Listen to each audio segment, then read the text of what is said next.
Pixies.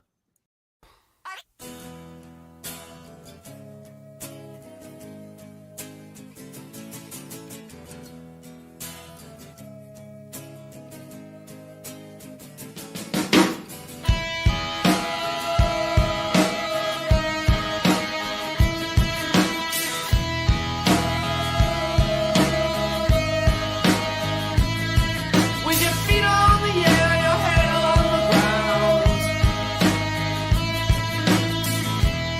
Try this trick and spin it. Yeah. Your head will collapse if there's nothing in it, and you'll ask yourself, where is my mind?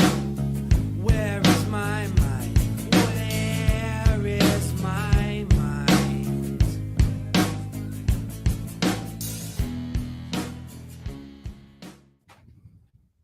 I almost made it, Donnie. You almost made it. I almost did it. There's so many things to tweet Trying to and to beat the clock. Discord and sit and also Ping, enjoy the tag. thing song. Mhm. Oh my goodness. We haven't been on this call longer than 45 seconds though. Really. That was the song. And Yeah. here we are. Here we are. And we're doing the dang thing. It's been a while. CPG PSVG crossover show continues. Well, here's the thing I need to talk to you right at the start. I feel like last night you guys were on PSVG and you did a great job. Long show. And I feel Mhm. like Sweet Hanks has been known as like a long podcast. And I'm like, if you keep making PSVG longer, then this has to be longer than that. Like, and I don't know how I feel about that. long in me right now. I'm good. I'm in good spirits. I've had a good day, a very productive day, but I'm tired. Good. Yeah. I'm You were up tired. late last night. Yeah, exactly. And so the Thursday is always a short turnaround, and like today was just full. It was just full. It wasn't good or bad. It was just full. Mm, I'm just knocking things off the list, and nice. long drive home, lots of traffic, and just I sat down and just almost like deflate. Just like. And then you realize, son of a bitch. No, not Sean. son of a bitch. I was excited. We haven't talked. I have no idea when the last time we did this, but it's been a minute. Oh, it's been too long. Yeah. Right. Like it's been a minute. So I was like, Mhm. wow. Like I know you went on break. It's like I want to say like maybe that's a part of it. Was our Definitely a Christmas part of break it. a part of it too? Like I think we did it. Did we not we do it we've done it in 2024. don't remember. I really don't. The There's no last way to thing know. I think we talked about was the Royal Rumble, right? Yes. Did we Yeah, ever so that was- have like that chapter 2? Did we ever come back to Sweet Hangs? And I talk don't about think so. I don't That's think so. I insane. think- that is That crazy. feels like a long time ago. When the hell was the Royal Rumble? I don't know. If only there was a way to find out. That was 2024. Yeah, it's happened. Was it January 27th, though. It was like that weekend. It was like the Yeah. last time we recorded Maybe would have it's been not right all that before. long. It's 2 months. We just missed an entire February. It February feels was long. Yeah. I mean, it's been like when you podcast weekly, Yeah. normally. And Yeah. then even as it is, this is meant to be monthly. So even as it is, it's like it always feels like it's been a bit. Yeah. I definitely want to be better about that this year. And I mean, if it was up to me, like, We do. It when we can. let's just abandon all the rest. all of our And other you and I shows, just you we'll you and I just just do Sweet this. Hangs, This new is this is the final form. I don't hate it. Yeah, I don't think anybody would. I can't leave Shaq though. Yeah. Yeah. Love it that's too fair. much. Yeah. But yeah, no, I don't hate it. I don't hate the idea. It's the realities of life that really just get in the way of it. Because I really do think, like in another universe where Different time timeline. isn't limited to 24 hours a day, daily. Why not? Although that makes it special when it's just once a month. I like that. I like that Sweet Hangs gives me time to like gestate on ideas Just and think of them. I'm not necessarily so reactionary, Yes. and then it's like we get to come and actually talk, and that's why Yeah. it's long form, because we actually discuss and discern, and we have Discord. Hmm. And I like that about this show quite a bit. Kind of my favorite thing. I like it a lot. Yeah. It's And good we're stuff. surprising people here in the chat. That's it. We'll keep people on their toes. We don't want you to get Here, hang too on. regular. So I've killed off Eat the Hype. And I was just Yeah. doing the Donnie for a long time. And then here Jess Martinez comes in with the Doncaster. I'm not Doncaster. gonna lie, I don't hate it. I don't hate it either. Like I don't hate it. That's pretty good. Maybe I need to redo some usernames. That's pretty good, Jess. I mean, what about the Seancaster? Yeah, she called you Big Sean though. Big Sean. Big Sean. Some days. Big Sean. Yeah, if I'm feeling it. Yeah. No.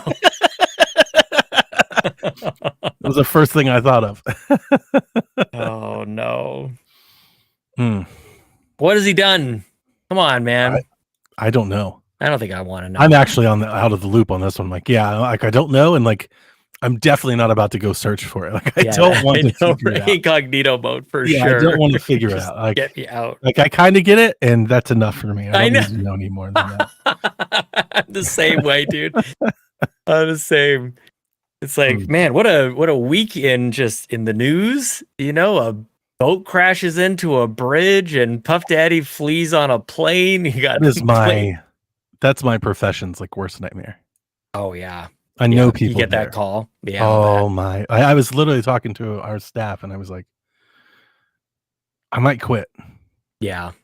You know, like, and they were like, you wouldn't, because I've taken those calls before, and I would like to think I wouldn't, but seeing that, I'm like, I don't know, that one Jesus. I might just be like, no, I'm not doing. Middle of the night, you're getting a call. The worst.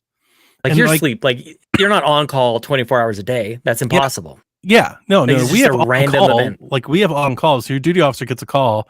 They get woken out of sleep, and they're told a boat hit a bridge, and the entire bridge is in the water. And you're like, what the hell just happened? Yeah, like the fog of war effect on that is massive. Yeah, and then, I mean, I don't want to. Not going to turn this to emergency manager podcast, but the complexity of the recovery on that event is so specifically elongated and a pain in the ass. Because they're going to have to get tugboats and tankers, and they can't get a crane. They're going to have to put it on a boat and then take the crane out there on a boat. They're going to have to cut the metal into smaller pieces that can then be lifted, and they're going to have to like unsubmerge things, and the recovery for the people that were unfortunately like around, on that bridge. Like it is literally a nightmare.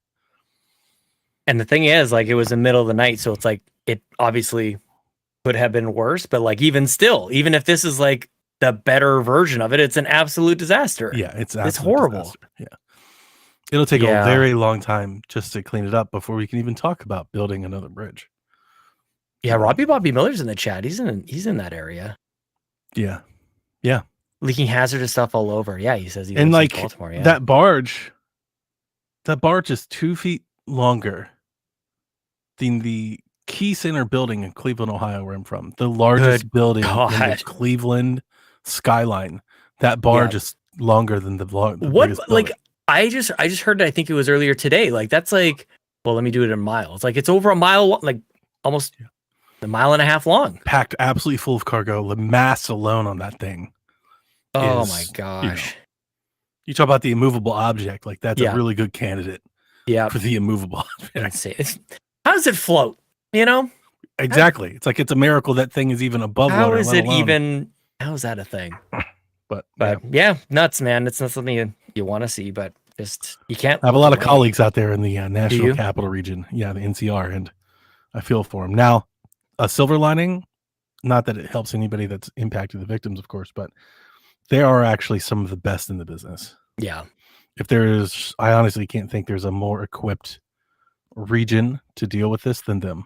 They actually might be the best. Their response to the Pentagon and 9/11 is like legendary. Yeah. Like I'm not sure what it is about that area. I think it's because there's so little jurisdictional turf and there's so many agencies that like naturally working together and scaling up, it just comes second nature to them. Wow. They know no other way. Yeah. So like probably, I mean, I would have to guess, but I mean, it would be an educated guess. In 20 minutes of that call going out, I bet there was 100 agencies there. Insane. Yeah, and like it wasn't a special request. That's just what they do. Right. So well, even the cops that got the cars off the road. Right. They're very, very good at that. That would be a bigger problem if it happened here or if it happened in Texas or maybe not California. California does very good on the fire side, maybe not on the other side.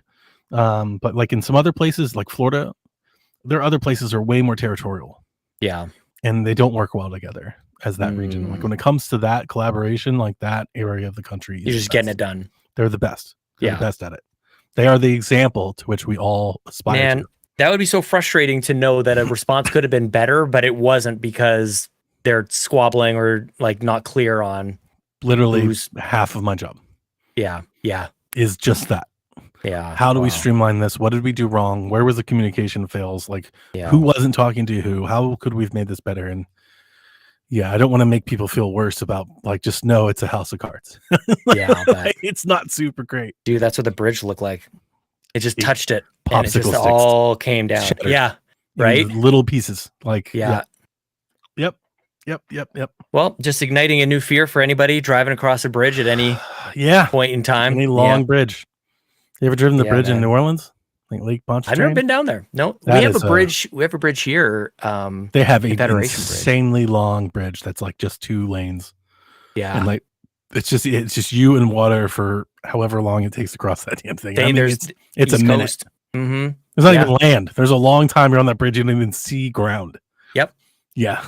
You're like, same thing here. I've been on a bridge across like the that. ocean right now. Like, what are we doing?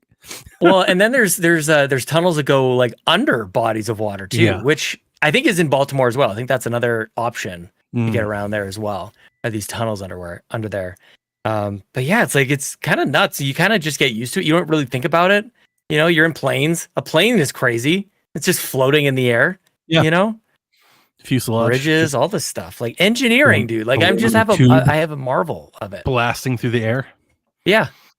Zoom out all the time, every day. Zoom out. You think you're in America? Zoom out. Oh man. How was your break, Sean? Restful. Nice. Very good. Needed. I feel like I need to do a better job of this so that I can not be at the point where like everything is going to set me off. And then that's when I realize maybe I should step away for a little bit. Like I get to this point where it's just like, I can't handle anything. I feel like I'm just at my wit's end to like the nth degree. And that's when I go, you know what, guys, I gotta step away. And honestly, like it probably should have been like right in the new year, probably like right after Christmas. I should have said like, I can't come back in the new year. I need to take a little bit of a break because I came out of like Christmas holidays going, I can't believe I'm back at it already. Like not just content, like work especially, but like life was and continues to be fairly challenging. There's a whole bunch of stuff just like going on. And I should have just, instead of trying to like deal with, especially like all the change that we had at Carpool. Speaking of your like debrief kind of mentality, should have just went like, we're just need some time. You know? Yeah. Work was nuts in January and February. And the first moment that I was able to even take off work was earlier this month. And I was so desperate to take time off of work that I wasn't even looking at my kids' spring break schedule, which is this week. If I had just waited, you know, a week, I could have had time off work at the same time as my kids. But I was so looking forward to taking some time away from work that it was like the soonest I could have possibly stepped away and everything still be okay, which was the case. But it was just a signal of it was really, you're on the brink there, but for really fried. Yeah, big time. Yeah. And then as soon as I went on break from work, especially, like I got sick. I was just like, I was down here, you know, which is fine. I got voluntold to take vacation because we earned so much comp time on our recent activation. And the first day that I was voluntold to take time, I was sick. Yeah. It's just how it goes. And I'm kind of there as well. Like I still have, even though I took almost 10 days vacation, I still have 26 or 27 days of PTO. Like I'm loaded up with days off that I can still take. So I will. I'm taking kind of the lesson. 55 hours at the beginning of May. Hell yeah. That first week. Yeah. I'm off that whole week. Yeah. I don't know. Here's the thing. I have no idea what I'm going to do with it. Like I want to do something. I don't know if we're going to have the schedules align. Yep. But like I want to do something. I'm trying to do something with the wife. I'm like, let's do something. Yeah. I'm in a need of doing something at the moment. So I don't know. Any we'll try to ideas? figure it out. What are you thinking? I mean, I tried to get her to go to the beach. It's like first she was like, let's take the kids. And I'm like, fuck the kids. We don't want to take the kids. Yeah. They hate the beach. Like, let's go to the beach. But then she's like, well, maybe my mom. I'm like, you don't need your mom. Our kid's almost 18. She can stay here alone. Like, it's fine. Because then you start talking about what are we going to do with the animals? And like, it gets more and more like, you and I get in the car and go to the beach. We'll let life happen around that decision. How about that? Mm-hmm. I don't know if it's going to be in the cards or not, but that's what I'm trying to do. Yeah. Video games is part of it. I don't have a whole lot of video games on the near horizon that I'm Jones to play for, but that guitar comes one? out April 30th. Or the Turtle Beach. Yeah. And I'm like, I'm definitely getting that. So I will play Rock Band that day for sure. Dude, there's nothing that melts time away quite like Rock Band or Guitar Hero. Like, you think you're just going to play like a song or two, and then like 4 hours later. Yeah, no. I'm planning for like a night. I'm like, I'm going to get drunk and play Rock Band. Yes. So, that's why I picked that, because I was going to do it this week. Yeah. But we have a lot of things at work, and I was like, I don't have anything to really take advantage of the time. Yeah. Like, I could use the time off, but like, I wouldn't use the time off. I would just sit around. I wanted to find something where I'm doing something. I want to do something. Yeah. So I actually, during my time off, or just before, I have a Word doc, and I'm like, these are the things that I want to do. We really want to get our finances in order, and take care of budget and a couple of things. And then I got sick, and I didn't take care of any of it. Yeah. And like, which actually I feel like, whether it's a sign of some sort or just like, maybe I just really can just take it easy. Like, that was really the takeaway for me. And honestly, Donnie, like, sometimes I wear my man. watch. I needed time because my watch was telling me that my resting heart rate was elevated over the last little while. And then when I was after the break, it was back down. Yeah. Like, I just needed to chill. My wife is it's so common to her to always be on the go. Oh yeah. Right. She's always filling her free time with things to do. Mm-hmm. And she's very productive, but I tell her all the time, I'm like, look, it's okay to just not do anything on a Saturday. I feel like you do too. Like, don't you? You're always busy. I'm very protective of having some time. I almost like make it an event like, yo, nothing here. Like, this is, I'm like, and I just set like Donnie time. She's like, to do what? I'm like, whatever. Yeah. Sleep, watch a movie, like whatever. Just to not do anything, not be doing anything. And the thing is, as it always happens, she does it and does it until it becomes too much, or until everything else starts to pile up. Yeah. And then it almost always explodes at the end. Yeah. And I'm like, you could really save yourself, but like, it's also just her. That's just how she is. I know. And I'm the same way. Like, obviously, can't help myself. Yeah, you do remind me of that. Like, there's nothing you can really do about it. Except it's just like, I just try to make her aware that it's about to happen. Yeah. I'm like, hey, like, I see it, and this is happening, and you could probably, maybe take a day off or something. Yeah. Yeah. I mean, I don't know what it is though. Like, because during my break, it was, there's thoughts that run through your mind when you give yourself enough space. It's rare for me to have time to like actually think. Mm-hmm. And like, sometimes I think like I know what needs to be done, and I don't like that answer. Or I don't like that conclusion. Like, if I need to not have these like moments kind of happen, it's like, well, probably shouldn't be podcasting, 17 hours a week, or shouldn't be doing this, that, or the other thing. And I don't like that either. So I end up just kind of like back at it and go like, and then I'm fine now. Like, I feel great and had the day off. Even today, I've extended my long weekend, which was nice. I've got tomorrow off for the Easter weekend. And so that's all good. But yeah, I never have this figured out. I'm going on 40. Don't expect that I'll ever have this really solved. It's just, that's normal. It's just the way I am. Mm-hmm. I think that too. Yeah. I told you, I think the last time I told you like, I can start working out again, and I have been. Yeah. And I often would think that like I would have more time to do this if I wasn't doing these other things. But I guess I have to remind myself that I get a lot of satisfaction from doing those things too. And I just got to try to make the best of both of it.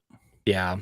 Maybe it's just too much in a day, maybe someday I do definitely, I put pressure on myself that like, there's things that I can do on a daily basis. And it's like, maybe not, maybe I just can't do everything every single day, even if I'm able, because where I convince myself, Donnie, is because I get these little stretches where I do it. Mm-hmm. I'm like, I just need that to happen. Like, but it's like stars are aligning is ultimately what's going on. Is very lucky that I'm in those few instances that I'm able to accomplish all those things. I mean, I have my manic episodes where I will just crush things for 72 continuous hours. Just go. Yeah. But then I also then deflate for the next 70. Yeah. It depends you on what run out it of is. steam. Tech, for whatever reason, if I'm like problem solving at my computer, I'm up for days. No, there's no and time Priority will melt one. away, like getting into the flow, like Yeah. all that stuff. You know, if I'm having trouble with like Windows or something, and I've got to like, you know, if I'm on forums and looking up solutions and whatever, like that's when time goes away. But sometimes like playing games, like I can't always like play a game for 10 hours straight. I'll fall asleep in my chair. So kind of ebbs and flows for me a little bit. Mhm. But yeah, my like life and just my energy, I guess it's different lately. Like I feel like I run out of gas a little bit more. We Maybe get older. maybe it's just getting old. Yeah, is that what Yeah, that? I guess getting so. older. That's age. Yeah, maybe. Can't kick it like you used to. Yeah, you just need a little time to. I've noticed that to on the gaming recover. front myself. Yeah, There are a couple times I try to play a game now. I'm like, dude, I'm about to fall asleep. yeah, Like, What I'm the really heck? struggling here. I'm tired. yeah. It's seasonal, I think too. Like we don't get any sunlight. For part of it is that, and it's cold as hell and all these other stuff. But yeah, now I'm feeling okay. Break is Good. done. Break Good. from work is good. Yeah, energy's I there. miss my so- break. I miss my break. The last few years, you know, we always take the whole like essentially like December off. Yeah. And You man, didn't do you that? I thought you guys did that. No, we did. got We us to did. do But, that. but I miss it. You want to go back on break? Yeah, like it's like it is very easy to fall into all having all that time and energy back, and you're like, wow, Oh yeah. I could do a lot. And yeah, Mhm. Mhm. Well, that's why, like, we still do like, this is why I'm like, I don't know why I needed time off so soon, because we did have a break over the holidays, but I mean, that's when Court and Matt left. So it wasn't like maybe we weren't podcasting, but there was probably 6 times more work. doing. Yeah, being because you have your done. whole announcements and your videos, and yeah, that's a lot of work. Yeah. So here we are. And if you go back to like Sweet Hangs March or February last year, or even the year before, like I feel like I'm saying the same thing every January, every February, just like optimistic in January, like, all right, clean slate, New Year's New Year. resolutions, all this Yeah. stuff. February comes around, like, son of a bitch, I didn't even make it a month. Like, I'm Leave out me of in the gas. trenches. dude. Take a grenade, Sean. Oh my gosh, man. It's insane. But Yeah. no, it's good. Good. Good, very good. Yeah. Well, I'm still not buying games. I know that upsets everybody, but it still does doing the upset me. dang thing. I'm over it. okay, good. But, Good. I don't want it to but, upset people. like I said, it never upset me to begin with. I wanted to call you on the BS that I thought there was a lot of That's fair. fine print there. A lot of fine print. Not necessarily BS, but a lot of fine print. you Yeah, know? fine. Okay, I could take it. A lot I of could take fine that. print there. Fine print, like when you go to Walgreens. Do you guys have Walgreens? I know what it is. Okay, you go to Walgreens sometimes. You put in your number and you haven't been there in a while, and then you get like the extra long coupon Mhm. that just keeps. You're like, oh my god! Like, yeah, there's a lot Yeah, to that. but gum. The hell? Yeah. Or I Went feel to like our Dev Walgreens could do today. that. Went to Dev could Shoppers do that in a Drug. heartbeat. He'd be like, I'm not buying any new games this year. Like, Oh, how I many did you know. buy last year? He's like, 1. Like, that's just, you're living life like Dev. Yeah. Sort of. You still I know, have that is access to so like funny. dozens more games than he does. Oh, way more, dude. Like on a Right. weekly basis. Right. Yeah. Yeah, I know. But that's just why, his like, life. I don't mean it to be And like he this. chooses that life. Yeah. That's by the choice, not by any other outside factor. That's preference. That's amazing. Well, we all have our inclinations, you know. It's just Mhm. I'm the way that I am. Dev is the way. I think maybe that's Now, the thing. That now I embrace the loopholes, especially the Royal Rumble. Hashtag was loophole. Oh, Amazing. dude, that was It was incredible. Amazing.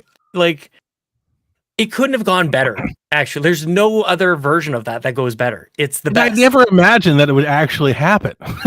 Like I was just like, let's just No, and I get knew ready. it. Like that's the thing. Like you could like that's why I was hesitant about it, because it's like this is gonna happen You knew if you opened it up, if they just if the you crack. allowed fate, if you allowed the gods to intervene, they would. Dude, extrapolate that to psychoanalyze me to the nth degree. That's why I'm so the way I am. Like if there's just a little opportunity for something to happen, not so great, gonna happen.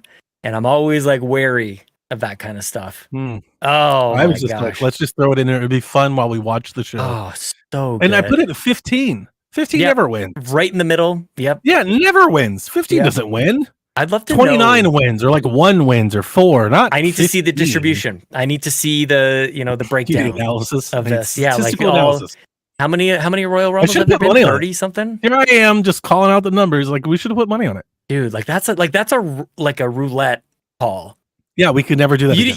You weren't doing could like never pull odds it and off evens, reds and blacks. Like you pulled the number. Yep. Unbelievable. On Like the you money, did like betting on double zeros, you son of a 515, bitch. please. Yeah.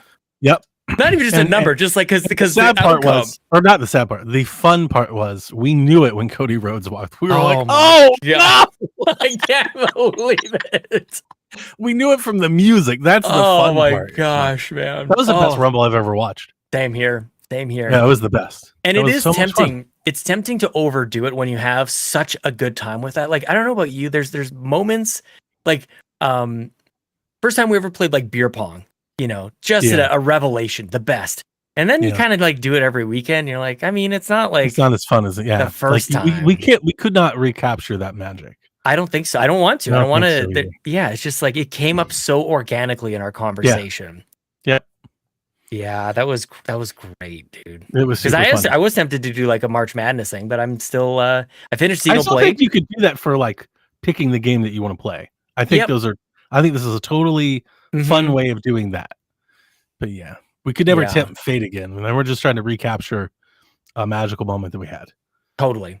Yeah, we Yeah, should and I do mean, that. for me personally, it's like I haven't been watching wrestling at all, so it was like a really nice like coming back to like that Yeah. fandom. And you and Jace were there, like you all knew what was going on much more than I did, but it made it like interesting for me because Sure. I didn't know a lot of the different Even characters, people but I you knew the didn't games they even know, represented. Yeah, We were rooting for them. Oh, We were having fun. Power was kicking ass. Like it Yeah. was. There was a lot there. Yeah. yeah. No, it's good. Yon32 in the chat points out Drinko. Way back in the day, Donnie, we created a drinking game that we called Drinko, which was Plinko from The Price is Right. Sure. And so in Price is Right, you would guess like the price of the product and you get the little like disc thing, right? So that's how many chances you get. And so for us, we were broken up into teams. And so it was like my team versus your team. And then you and I would chug a beer, and whoever won the chug off, then like the drink off, then we'd get the little chip, which were chewing tobacco tins, like tins of Skoal and Copenhagen and whatever. So we filled those up and we built this big old Plinko board with nails in and Wow, everything. you We had the painted Plinko it. board. Wow. We made it was probably 8, maybe 9 feet tall. And yeah, you'd drop it in there, you get your points, and it was a good time, man. But Sounds fun. it was a single use. It was the most work that ever went into like a single use thing. It was painted and everything. We had like a Team Awesome logo painted onto it and everything. Incredible. We did drunk Mario Kart. Oh, of course. Yeah. We would do I think I've told the story before. We would do Block Fort on 64 Nice. multiplayer. But what we would do is for like 40 minutes, we would all be on our own block, getting all the question blocks. Yep. And shooting green shells to the bottom. Loaded up. And we just loaded up probably as much RAM as that expansion pack could possibly carry. And then once we got to a good point while we were drinking, we would bumper car each other off. Oh You weren't my allowed to hit each gosh, other. I You'd love have it. to Yeah, you ramp make each up other your own off. games. And if you got hit by a green shell, you had to drink. Amazing. And then we would just drink and to see whoever could just Oh survive. my And it was gosh. very captivating because eventually there was always a moment. This is on my golf team where somebody would get knocked down, and by the lucky stars, they would dodge every green shell on their working their way back up the block fort. What? And you'd almost root for them in complete chaos with Yeah. green shells going over. Like, you can do it. You can do it. It was a lot of fun. It's like Ryan lot in of Fall Guys. Remember when we were cheering, like, don't panic, Ryan. Remember when he almost got touched by the It was very like that. slime? Oh, that's Yeah. amazing. Oh, could you imagine Fall Guys but Mario Kart? Oh, that'd be great. A good idea. Roblox. That is a good idea. Build it. Oh, that'd be super fun. Yeah, Hmm. drinking. I mean, I don't really drink much at all, but like, I feel like I got it in. Like we play Yeah. Mario Party and drink whatever the dice said. It's like you roll a 5, 10 drinks, or 5 drinks. Like it got like it started out clever, the drinking games and everything, and then it just got like Roxanne, listen to Roxanne, and you drink every time he says Roxanne. Play 300 or watch 300, the movie, and you drink every time they say Sparta or Spartan. Sparta. You don't make it. You can't make it. You can't make it to the end. It's impossible. Not if you're being honest. Yeah. So now I just wake up clear. Now I'm good. Good.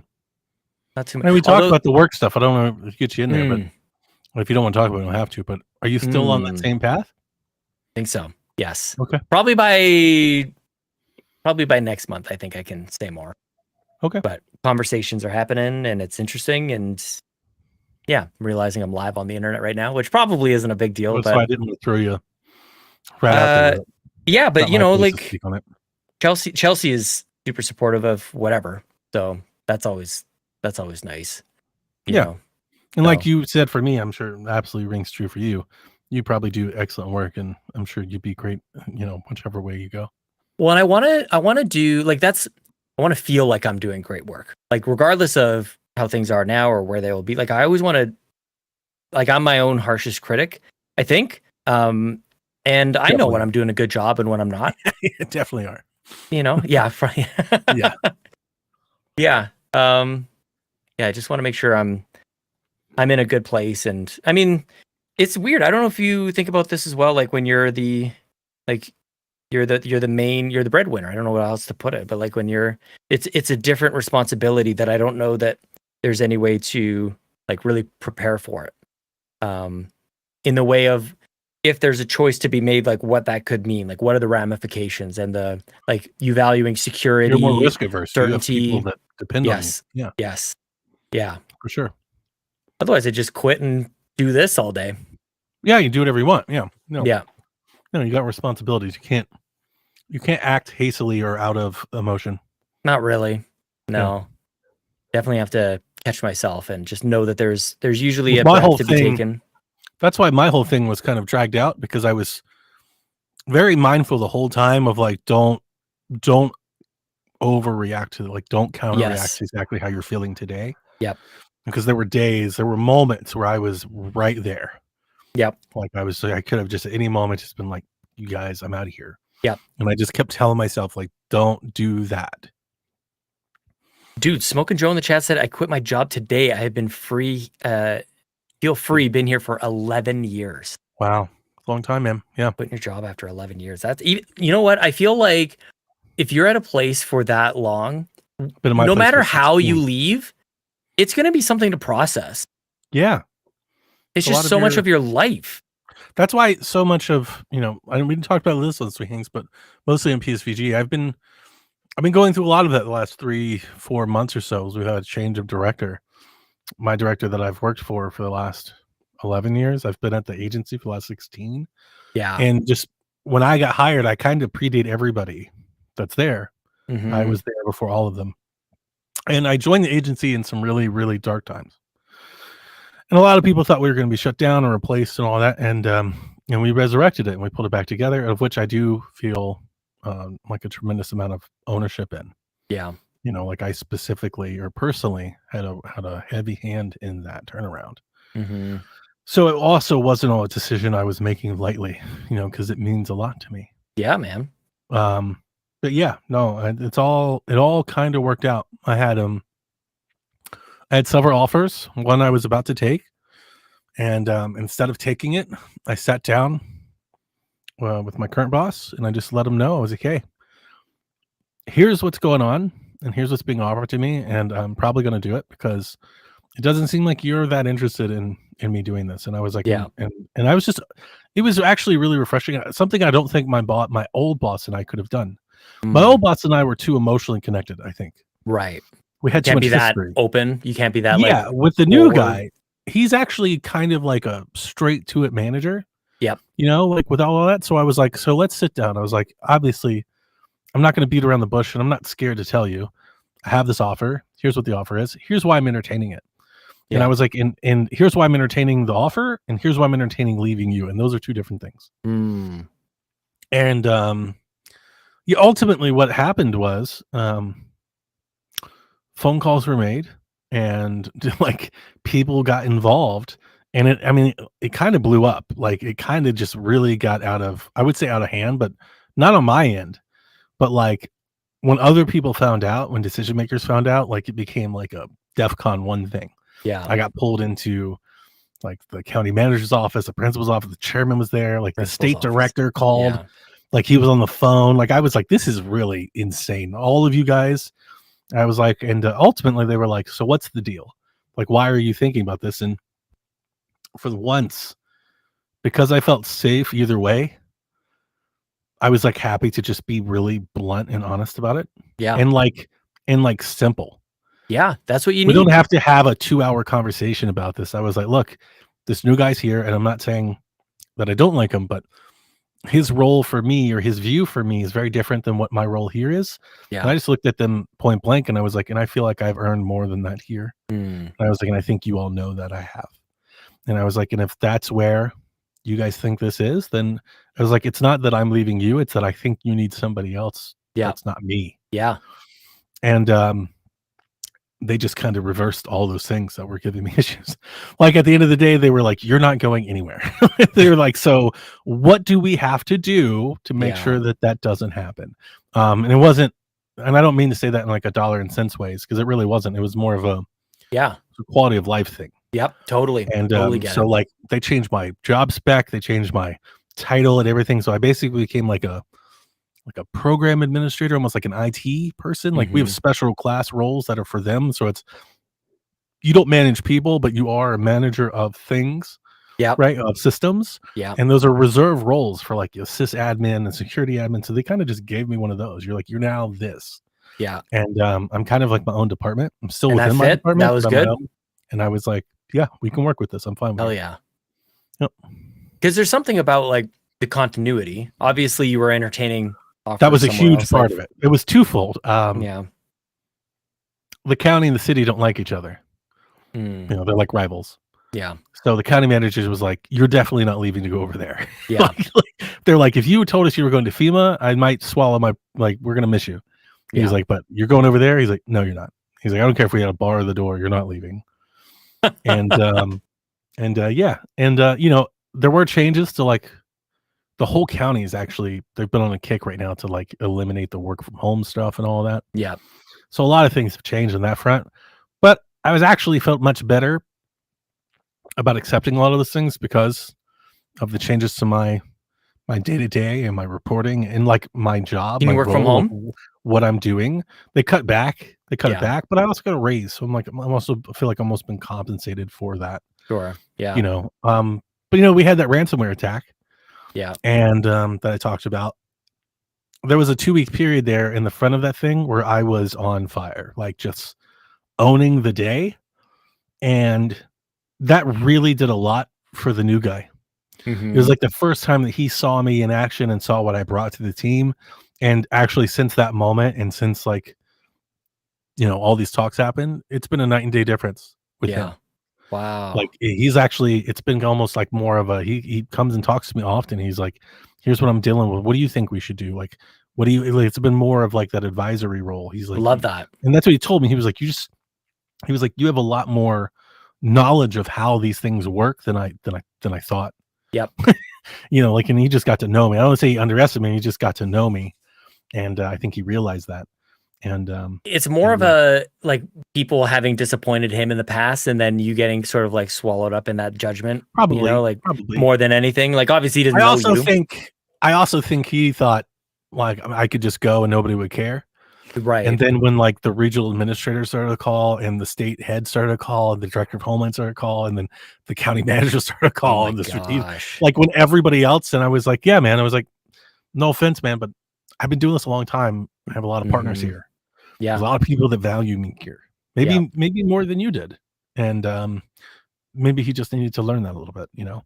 Well, you obviously had to get over that, and because you stayed and you're there, I you did. still report to him just in a new do. role. I do, but in a new role, not in the same. Sure, He's not going to change but my you still day-to-day. interact. Like Yeah, I guess what I'm getting at is like, it seems like maybe it's a positive in terms of where you want it to end up, but like you still have to interact with this person who thought this way and treated you a way that you were thinking about leaving. Yep. Is it? But you can turn a corner, and maybe this is a you thing because I feel like you and I have done something similar, like way back in the day. Like we had a disagreement about I don't even remember what it was. Yeah. And I always consider that because like whenever it's like a test almost, and there's a few people in my life, one person who I'm in chats with as well, who we've butted heads, and then you either fling off into space and the relationship is broken forever, or you turn that corner together and it's like, all right, we're good. Like two boys like fighting at school and then they're best friends afterwards. And every once in a while, like it actually works out. So I don't know. It sounds like that maybe that's because it could be like awkward. Like I wanted to leave because of you and what you thought of me and how you were pigeonholing me and blah, blah, blah. Again, because of that lack of emotional connection, the fact that we could just be straight, and I felt like he was being straight with me. Like he was like, "Look, I am being tasked to complete XYZ, and to do that for the people I answer to, I need you to do this." And I was like, "Yeah, but I'm not going to do that." Right. And I was like, "So how do we get over that?" That's what I mean. Like, how do you get over that? It took us going to the county manager, and I was like, "If you're telling me I got to do this, then I'm leaving." And he was like, "Well, then we're not going to let you do that then." Right. So it was actually got to that point where his higher ups had to go, "Okay, maybe we'll relax this a little bit so you can figure out another way to get there that doesn't involve changing what he does. Because if you keep doing that, he's going to leave, and we don't want him to leave." Yeah. Well, good for you for not making it too much of an ego thing too, where you're just like, "Well, I made up my mind, I'm out of here," because you easily could have done that. I kept telling that's where I kept telling myself not to do that. Yeah. That was like there were two things.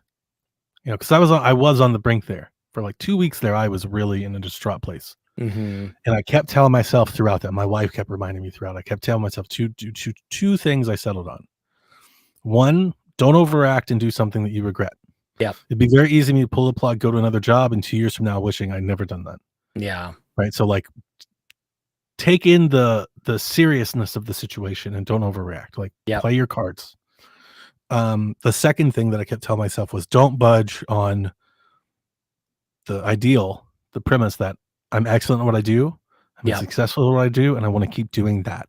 And I was like just really true to that, like more than anything else, money, time, work from home, answering to it was, I want to do this. Yeah. I'm the best. I'm one of the best at doing this, and that's what I want to do. So who's going to let me do that? Yeah. And I just really stuck to that at every level. Every time it got hairy or political, or it was just, I want to do this. Who's going to let me do this? Like, that's what I was true to. I was like, because this is what makes me happy. Yeah. It's not about the money. It's not about where I'm working. It's not about the desk or the office. None of that really matters. They're all nice, but none of it really matters. Yeah. What really matters is I get a lot of enjoyment doing this. Yes. So I want to keep doing this, and that good was for you for knowing that. I admire people who are able to articulate what they do, what they want in such a clear way that is also persuasive too, and in a way that gets you what you need to do. Like number one, you have to be able to know what it is. Like a lot of people don't know what they want. They'll just you can't play that card if you're scared of them calling your bluff. Oh, that's a whole other thing. Totally. Yeah. Yeah. But your principles were set like that's, and maybe that's you gave yourself enough time to land on those. Like, what am I needed really? A few weeks, and talking with Dad and talking with my wife got me there. But I eventually settled on that, and my wife agreed with me. And like you said, Chelsea supporting you. Yeah, that support was really important to me because I was like, look, holding to this principle could put X, Y, and Z up for grabs. Yeah, my salary could change, my work from home can change, my travel time could change. Like lots of things could change. And she's like, yeah, but I know that this makes you happy. And she's like, so let's not change that. Yeah. And so I was able to, with a cool head, sit at the table and go, I'm doing this. I had 3 or 4 places that wanted to let me do it. Yeah. So if I didn't have that, I wouldn't have had that. I wouldn't have had the leverage to do that. But I was lucky that I did. And I tried to use that as best I could. And and you clearly used podcast experience to get through the whole thing. There were some therapy sessions along the way. I mean, that's funny. I actually wasn't thinking that, but that totally would help. It actually makes me think. I feel like you're a natural talker. You're a natural storyteller. You've always been good at this. I feel like not that I'm excellent at it, but I feel like I've progressed completely a different person in the way that I speak.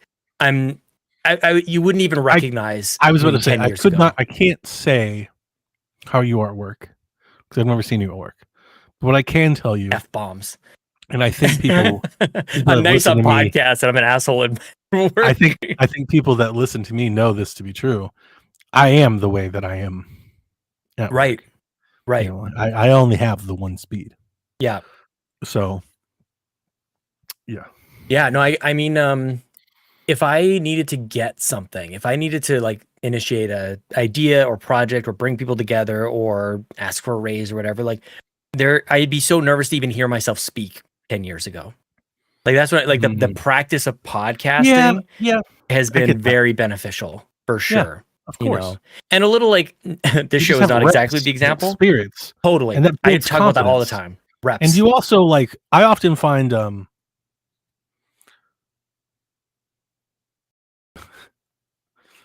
gonna laugh because what I'm about to say is exactly what I just did. 10 years ago, I wouldn't pause to take time to format my thought before speaking it. Yep. And in podcasting, I've either heard myself or found myself in a situation where I said something and I didn't quite get where I wanted to go. Yep. And I'm like, just give yourself a moment, collect that, and then present it. And that'd be like one just small example, but I like that's definitely me just in at all times now. Yeah. Like if I'm really trying to communicate something that may be a stretch or maybe multi-layered or multifaceted, I stop to think about how can I deliver this like succinctly, or at least try to. I find that tougher on a 4-person show than one-on-one. 100%. I feel like because you try to get yours in without taking over. Totally. Yeah. Because not that you're trying to like cut anybody off, but like, well, last night actually, it's funny. Last night we had the show. We're talking about Xbox stuff. I'd love to hear what you think about it. I said my point, and I think I mostly got a point, but I didn't land it the way I wanted to. And I woke up thinking, I was like, you know what? There was a cherry on top there that I kept thinking about, but I never got to the point where it was the next thing. Yep. Out of my mouth. But the cherry on top, ultimately, for anybody to listen to it, my cherry on top was you got Phil and Xbox talking about Gen Zers. And like my cherry on top, there's no evidence to support that Gen Zers even give a shit about Xbox. Yeah. You know, they've been in business for 20 years. They have never placated that market. They never built things for that market. They've never depended on the market. Now they're like, we want this market. And it's like, okay, look at the market. For 20 years, give or take, not the whole thing, but for 20 years, more or less, you've been outsold exponentially. You've been out prestiged exponentially. Like, what's to make you think that any of these Gen Zers are going to pick up an Xbox over a PlayStation or a Switch or like, why do you think you have to change to appeal to them? Like, what makes you think they even think about you? You know, like, and that's what I hear. I can hear it now in my head. You know, Delvin was like, this is the generation that has Spotify. And I'm like, but what makes you think that generation is even considering Xbox? Right. Well, I think that's what the concern is. Anything to Isn't think that what about? he's freaking out about? They're even thinking about them.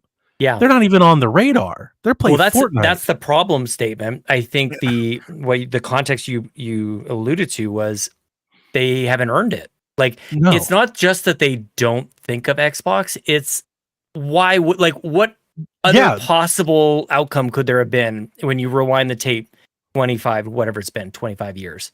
Exactly. This is the outcome. This is the way that it. Yes, of course. So it's a bizarre statement for me to see that interview and him talking about like we need an entirely new, not entirely new. Yeah. Obviously, he's not trying to throw out the baby with the bathwater, but it seems so focused on we want to monetize this new customer base, and it's like, but it's not your customer base.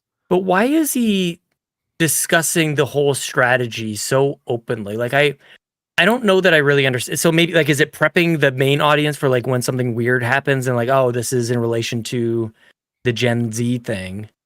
I think I said it last night. Maybe I can do a better job. I think that whole interview sets the stage for a bigger talk about Game Pass moving ahead. Maybe, but who cares about that? It's not that. I think what he's doing is I think he's setting the signals to not when the day comes, but potentially if a day comes where Xbox is in a room and they're like, we want to put Game Pass on this other thing, and they can go. Remember, we talked about that years ago. We I want guess. Steam on our platform. We want, like, I think they're setting the bricks to be like, we've always been this company. And that's the part. It's like, why didn't Polygon call them out and be like, but you've never been this company. Right. You say you want to do this and nothing's stopping you from doing it now, but now you suddenly want to do it. Is it because you're, I don't want to be so mean, but it's like, is it because of your positioning and your relevancy? Now you're just like pulling every lever. Right. I feel like there's almost like a Marvel Cinematic Universe here. There's an extended universe of communications that you have to follow along with. You have to follow every, showcase, every E3 or Summer Game Fest, and then also these sprinkled like little like in between kind of moments. And it's like, does that really matter? And does it really help? And what, for me, it dilutes a lot of the message. Like you and I have that moment on the Xbox Drive, like just make games, like just talk about video games. Yeah. And the more you talk about like literally anything else, I think I was active in your chat last night too. Just like he's talking about anything but games. 100%. And he's talking about the model. He's talking about reaching the customer. He's talking about consumer habits, but at the same time, he's not talking about having anything for anybody to consume.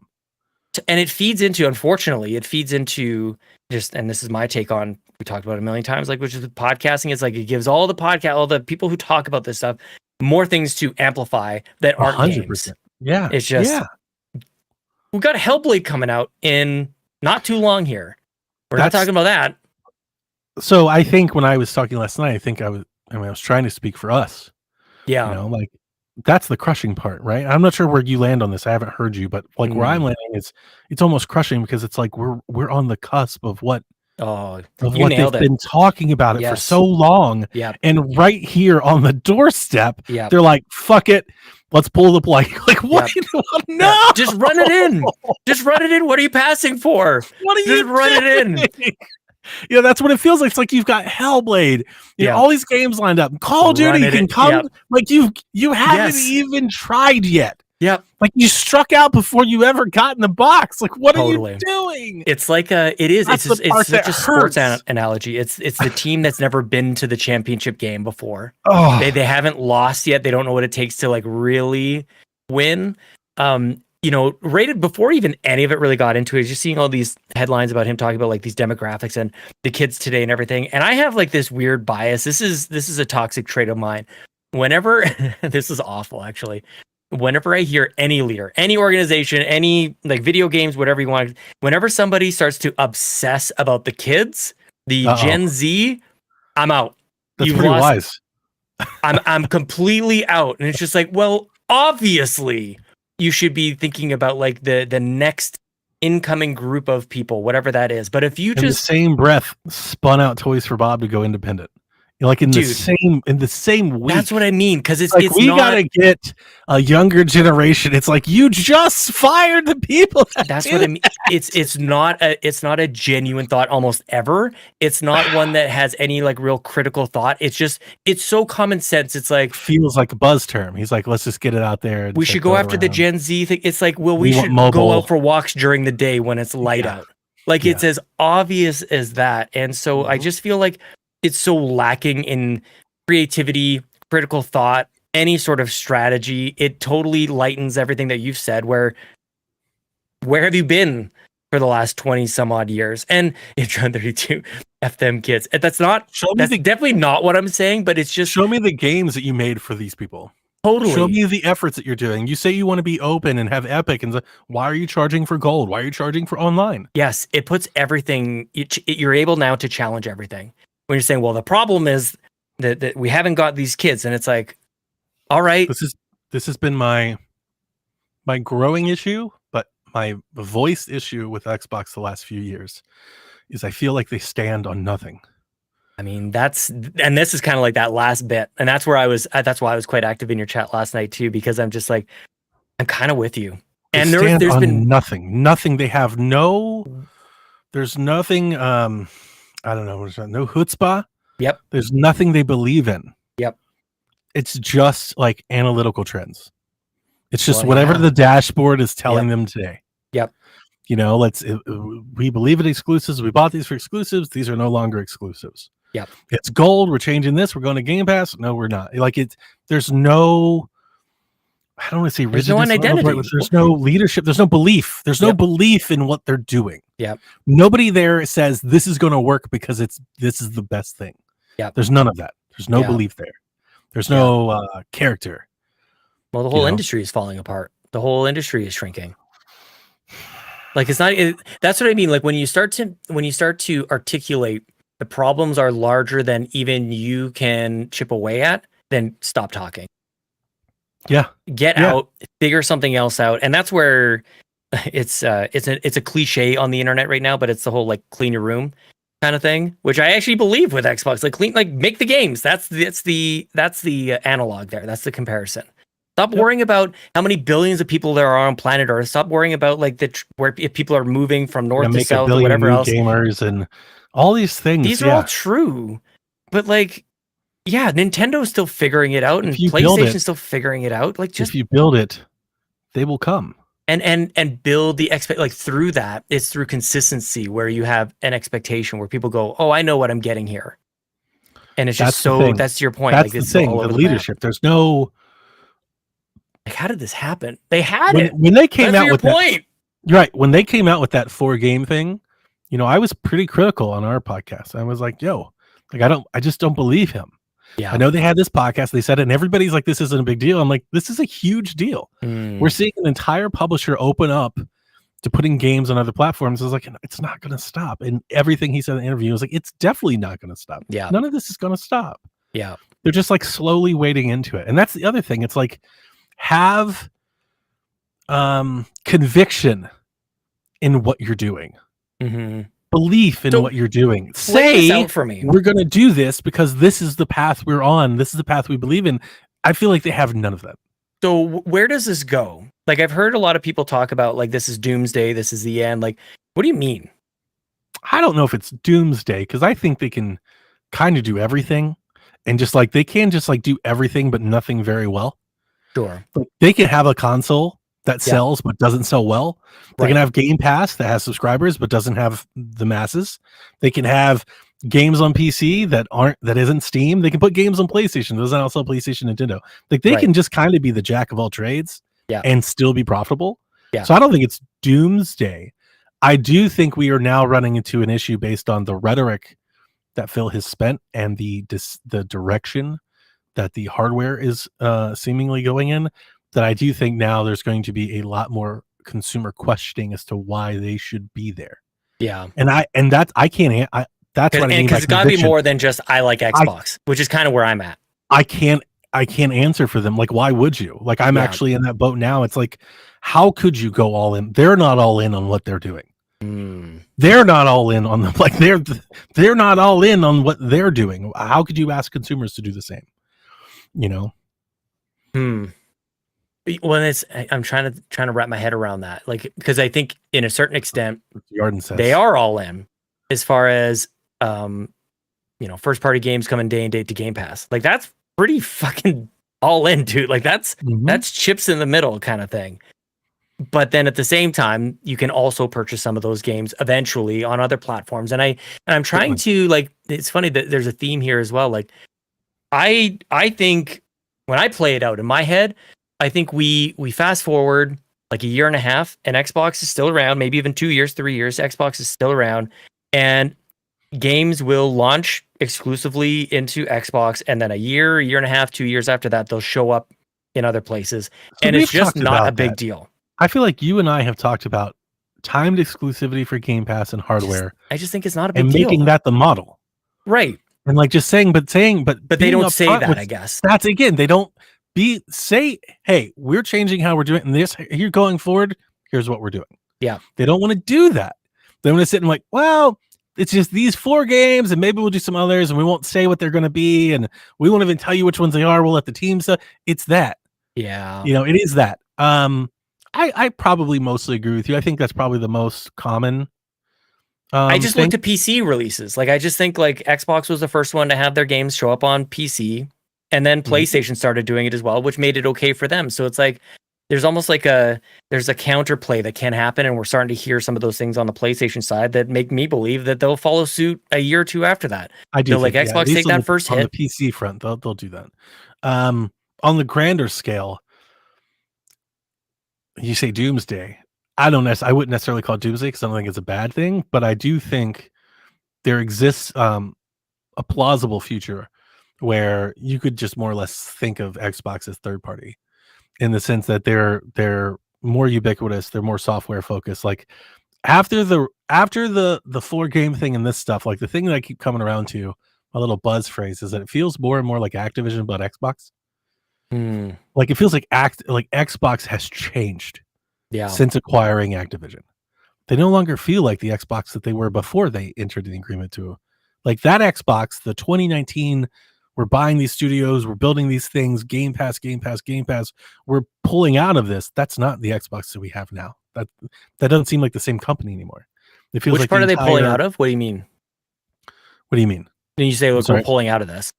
They went Game Pass, and then they're pulling out exclusives. Like they're going to start publishing more and more games.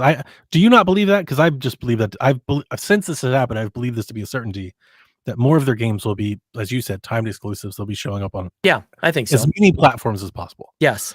Right. So that leads them down that path, and there are consequences of that path.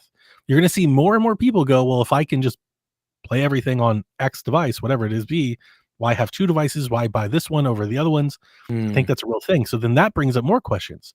If you lessen the appeal of hardware, what does that do for Game Pass if it's locked to that hardware? And I think the natural evolution is to what? Well, to bring Game Pass to other devices too. No? I don't know. Like I guess I look at like when people buy games, and when the most important time for a game is when it launches. And even when games kind of like eventually cross over, I just don't think that matters nearly enough. I don't think that the data backs that up, that people will wait, because I don't think that they do. I think they get distracted and they move somewhere else. But maybe they just make up their minds on what ecosystem they're going to be on. I don't disagree with you on that, but the question is, if everything's a 1 year exclusive, and we don't even know that to be true, but let's just say everything is a 1 year exclusive, you got to get people in the door for the hardware for Game Pass in the first place to be there on day one. Yeah. And is that approach going to lessen that offering? I think so. I mean, I think that's clear. It's evident. Yeah. People are going to be there on day one. I agree with you. If you have the right game, if they crank out the awesomest Halo game, people will sign up. I mean, that's the thing. That's the part that gets ignored out of this entire. When's the last time that's happened? Thank you for saying that. No, like we're talking about everything but the games, as I've mentioned. Like, you look at the games that they've launched. Forza Horizon 5 is. I'm just trying to make sure that I don't like speak completely out of my face here, but like, is that the only like legit great game? Yeah. On Series X that has been released in this generation. Like, there's an argument to be made for like Pentiment. I know a lot of people really like Hi-Fi Rush, and but like there's too much room to knock it all down. So if hardware dips at all, you're lessening the amount of players that have Game Pass. Yeah, because it's locked. Because that's where the only place you can do it is. Yeah, that makes and if sense. that happens, what are the ramifications of that? Yeah, and I just think everything leads to third party. Like Game Pass on other systems, games on other systems, more systems. And I just think all roads eventually lead there. I can't tell you when that's going to be. I don't know. 2 years, 6 years, 10, but it just seems like that's the path they're on. And when you hear them talk, they sound like EA would talk, or Activision. Like they're like, we want you to play on any store and any box that we have. And I'm not telling you, I've never been opposed to them releasing more. Like I've always liked the PC thing. You and I've always been there. Like I like that. But 3-4 years ago, Xbox was singing a very different tune. It was the console. It was the Series X. It was, we bought all of these studios. They're going to day one on Game Pass. Like we're going to push them over the edge. Bethesda, boom, Call of Duty. And it seemed like we were building to that moment. Yeah. We were about to have that year. Game every quarter into Game Pass. That whole interview he just did didn't seem like Game Pass was all that. He's like, yeah, we've got Game Pass. It's a good business. But this is what wasn't it the developer direct where that was my number one criticism of it was like, where's Game Pass? Like, why weren't they like, this is Game Pass? This is Game Pass. Like that was it started. You're right. Like it's funny how it all starts to thread together here. It's like, oh snap! Like they kind of showed that a little. It feels like they're turning the ship in a different direction. Again, interesting. Before this party ever got kicked off. Yeah. I just and feel it's like did they put all of their eggs in the Starfield basket? What I was gonna say. Well, I was gonna say like the Game Pass basket, and by that I mean, you could definitely look take the clock back a little bit and think about all the marketing beats that they hit. And I pretty much disagree with almost every single one.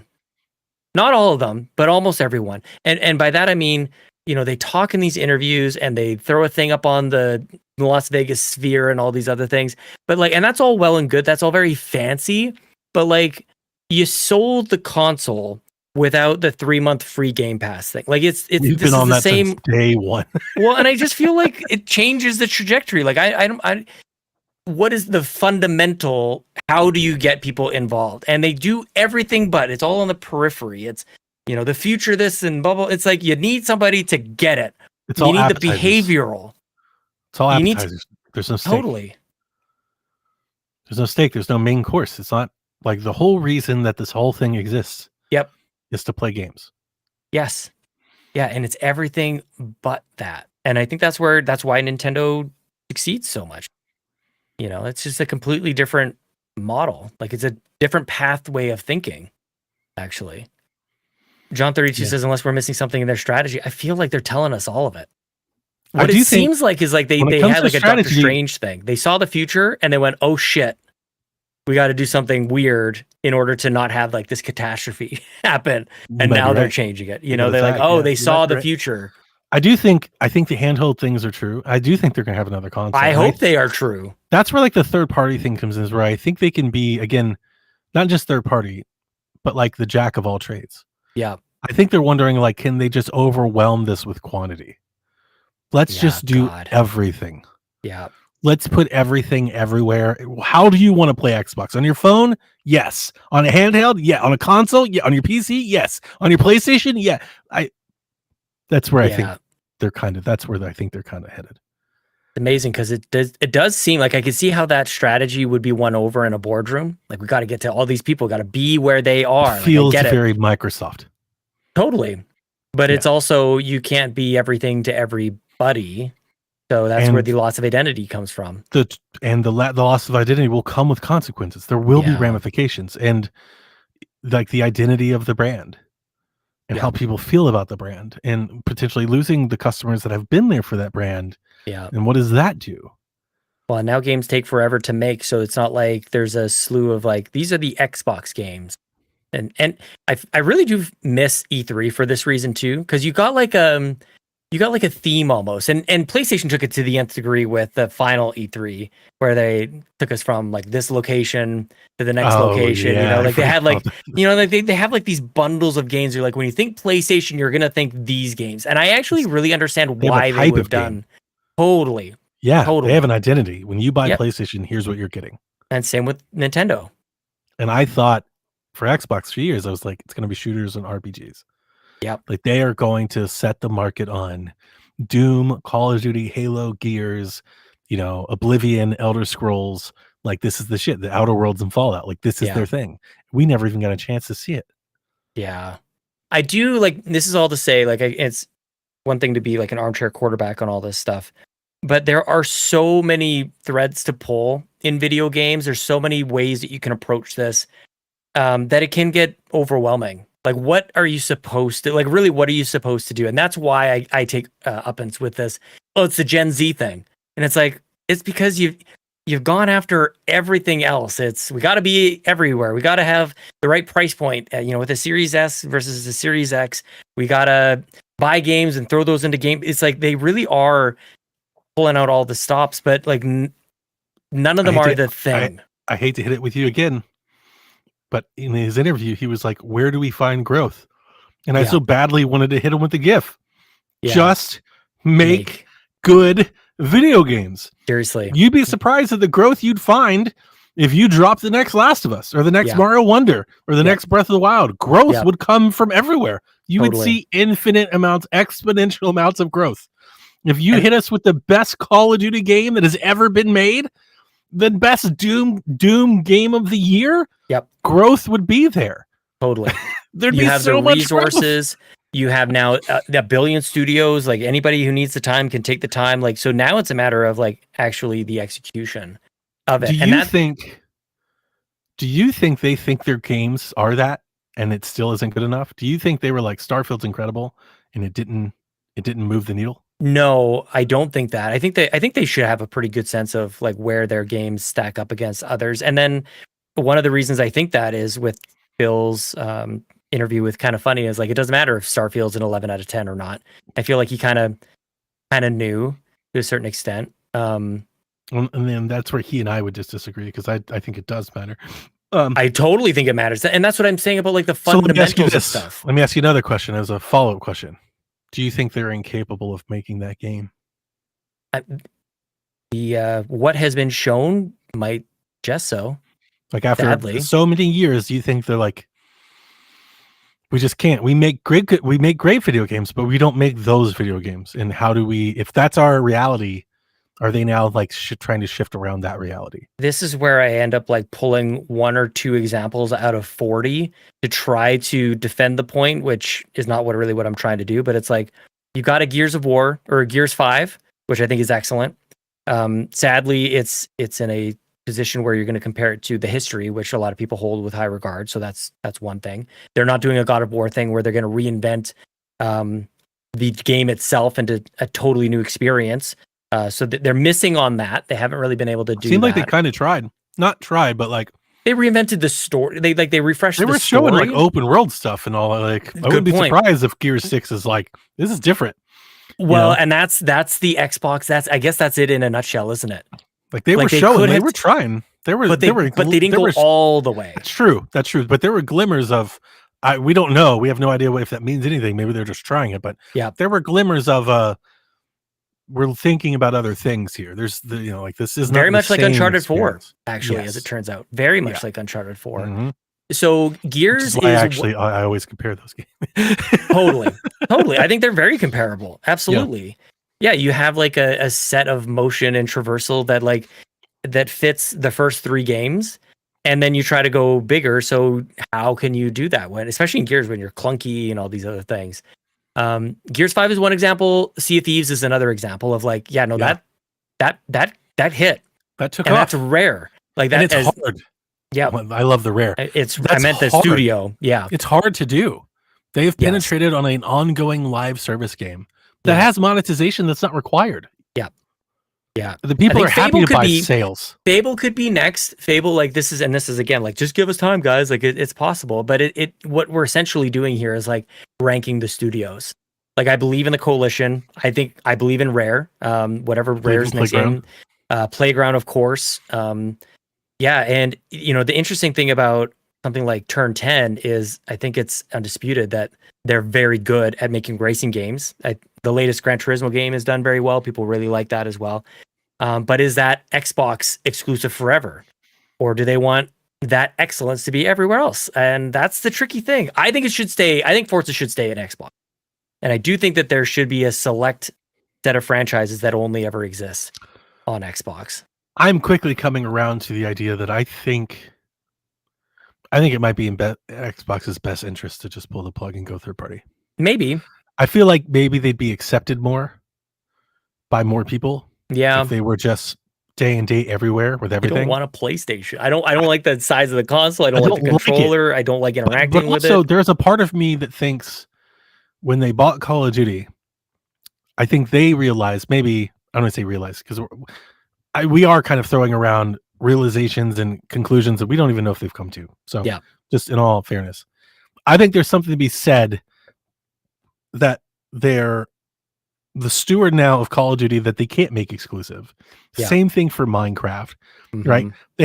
They're one of the Switch's best third-party publishers. They've got like 10 Switch games that they published. Hellblade's on Switch. Like at some point, exclusivity doesn't work when you're already doing all these other things. So like I've been half a year ago, I was like, we all have to come to the idea that Xbox is both a first and a third party publisher now. And I thought that there would be a clear line of delineation of what that was. And their recent, they've fucked all that up. Like they just wiped the sand clean. And like, so in my head, I'm like, okay, if you're going to do that, then stop it. Like if that's what you're going to do, then just make the games, put everything on everything. Yeah. You know, just do that. And you can still sell hardware. You won't sell as much of it, but you can still sell hardware. Nobody's going to stop you from selling a game console that has Game Pass on it if you think you can do that. I just don't think that's going to be very lucrative in the long run. Well, and it's interesting because they spent it's like hard to believe in that. Yeah, no, I agree. Being successful. I guess where I'm going with that thought is, you know, you have to look at investment of cash versus opportunity cost, because they've demonstrated that they've got all the money in the world to do whatever they want. Like they can will anything into existence. That's not a hindrance. Right. And so, but the $69 billion that they invested into Activision isn't about necessarily recuperating that 69 billion and then earning on top of that. It's earning a better day-to-day return on that $69 billion that was sitting in cash. Like you're only getting a certain amount back in. So when you operationalize it. I also think philosophically, it's owning a stronger foothold in this market that you're in on. Sure. With Call of Duty, they're unquestionable now. Right. Whatever they choose to decide, third party, first party, whatever, they'll always be there because they own Call of Duty. But I bring it up as a juxtaposition on like the Phil is now talking about like the economy of the gaming economy in the world, the economics of it all. Like the math is different. He talks games, about. You just spent $70 billion on Activision. Why can't you afford to make a couple of these games exclusive 100%. and not make your dollar back? Like that's what I'm trying to. This can be the live service. Right. He's talking about like they need to, and it's like, but you have Warzone. And it's because they're different. It's because the when you talk about these dollars and cents, they're not the same. And I wish you could almost like simplify it to those terms. If you are cash rich enough to spend $69 billion on Activision, then you are also cash rich enough to have Hi-Fi Rush not go on all the different platforms in the interest of driving your platform to a better 100%. place. I'm 100% behind you here.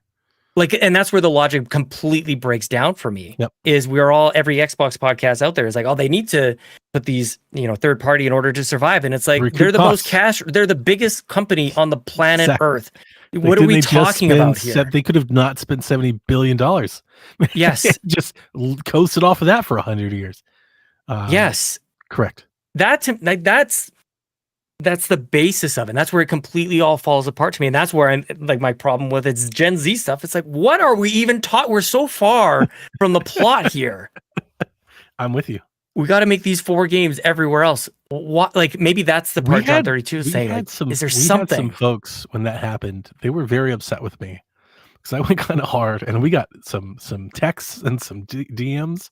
And I was just like, guys, and I'm not saying I'm right. I'm definitely not taking. I just think it's inconsistent. Like my and that was what I was pointing out on. Everybody was like, it's just for. I'm like, why does anybody believe anything this person's saying anymore? Yeah. With history, with evidence of what we have, we've got to do it to make money. It's hard to say that you have any faith in what he's saying. Yeah. I mean, and the other side of it until next Friday when. Satya tells you need to change and we need a whole different thing. He's gonna be like, we need RTS games now. And you're gonna come out and start talking about what are we? Yeah, it's just conviction. Yeah, there's a lack of belief. It feels like in that branch. Of what they're doing. Well, the data suggests that what they're doing isn't working. How to get it done is maybe a better way of doing. I think they believe in what they're doing, but how to get it done? Games. Like Cyberpunk should have been in Game Pass, dude. Just go back to all this stuff. Like if you are waiting for your all your studios that you spend all this money on to like push out the games, like you got to keep doing that. And make it so obvious.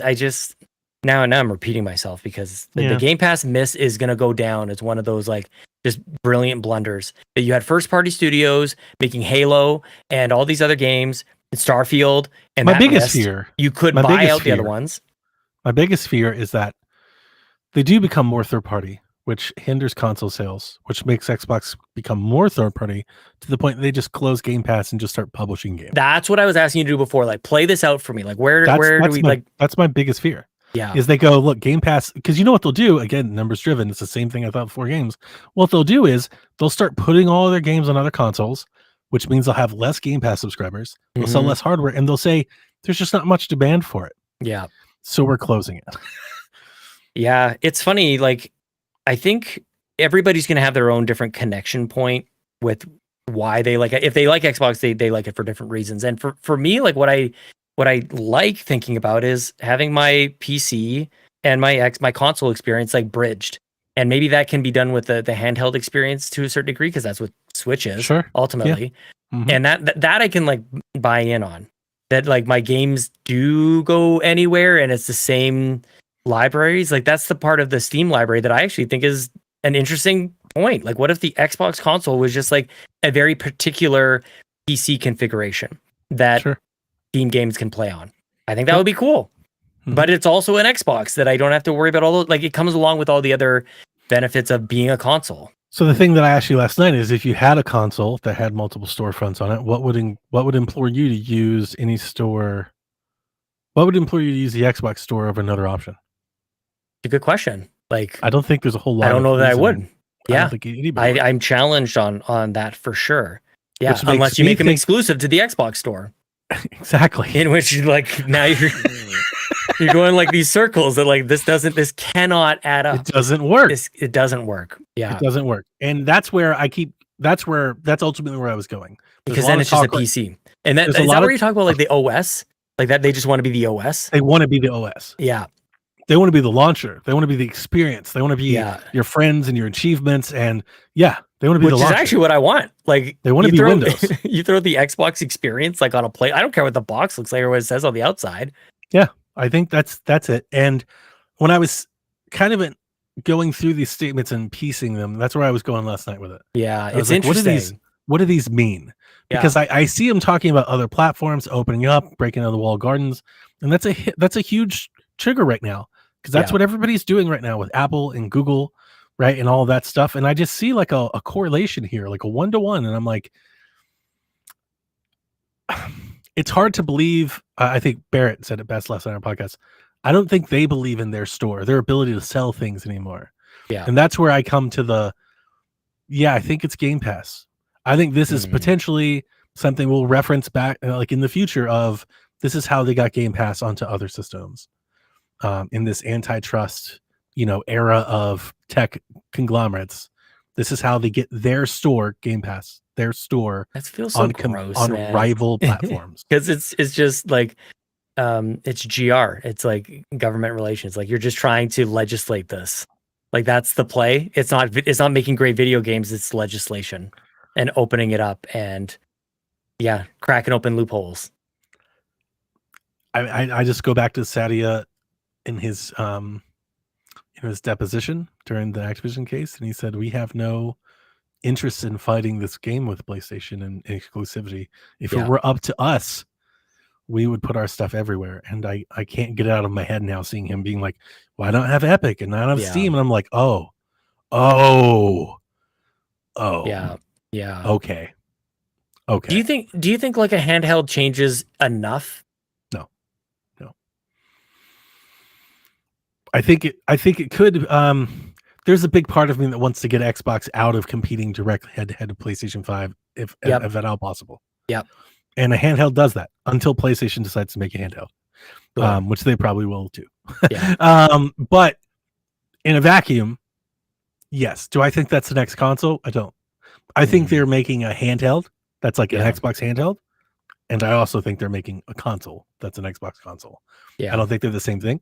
I think you can have both, but they're not the same thing. Mm-hmm. I think that the handheld is likely a blend of some native capability and cloud capability. Yeah. And to that point, it's just about price. Dude, and I was just thinking about like this big giant like pool of cash, this Scrooge McDuck kind of thing that they're sitting on. And it's like, what would it take? Like, obviously none of this stuff has worked in order to like bring people from PlayStation back over. They can't reverse the Xbox One loss. that they suffered. But like, what if somehow you logged into your Xbox with your PlayStation account and said, these are all my PlayStation games. And Uncle Phil goes, your wish is granted. All those games, if they exist on Xbox, you now own them on Xbox. Yeah. You know, like what if you could do that? And I guess Well, and maybe that's what you're saying. That's what Game Pass is meant to be. That is game. Yeah. It's just this large library. They realized that they couldn't get you to rebuy your library. Yeah. So they found a way to sell you a library. That was such a good point. You were on fire last night, dude. I mean, like, yeah, they're just not hearing like this stuff anywhere else. they talk about it all the time. They're like, Phil tells it all the time. We lost last gen was the worst one to lose. Yeah. These people are entrenched. They're not going to come over. So they're literally selling you a library. They're like, Yeah. you don't have to rebuy our games. We already have that for you. Like, Sure. here's the subscription. Here's all the games. But PlayStation countered that so well. People forget about this, but when PS5 launched, they had that like the PlayStation game collection library. or whatever. Yep. Dude, and it worked with the Vita as well. Actually, they Mhm. had that with the Vita as well. Yep. This is genius. This is like you don't have to like this is Again, what I mean. They're put thinking Game so far down Pass the road. In the box. Yeah, dude, and that's what. Yeah, thank Put you. it on the box. Yes, Show in all the and games on. that are included when you buy the box. That's what I mean. And like the closest that you have to that is like the you pay monthly and you get the console like almost on lease. I can't remember what that's called, like all access. I think it 0% is. interest. Yeah, which is great, but it's still complicated. Like nobody thinks of consoles like a phone.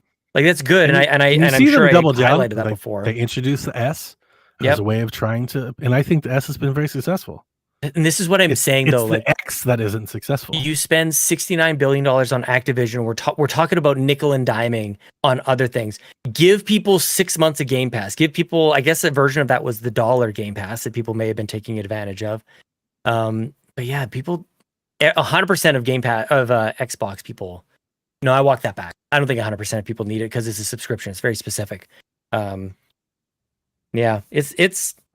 I just want. I like the console still. I don't know why. Like I do maybe this too. is like the most I'm not out. fanboyish thing there too. I'm not out. No, I don't fam. I'm not out either. I love Yeah. the console. I really. Yeah. I played it last night. I know it may not sound like it because I play a lot on PC these days. I still use my console weekly. Yeah. I use it for all my movies, but I still use it to game. I play all my sports games on it.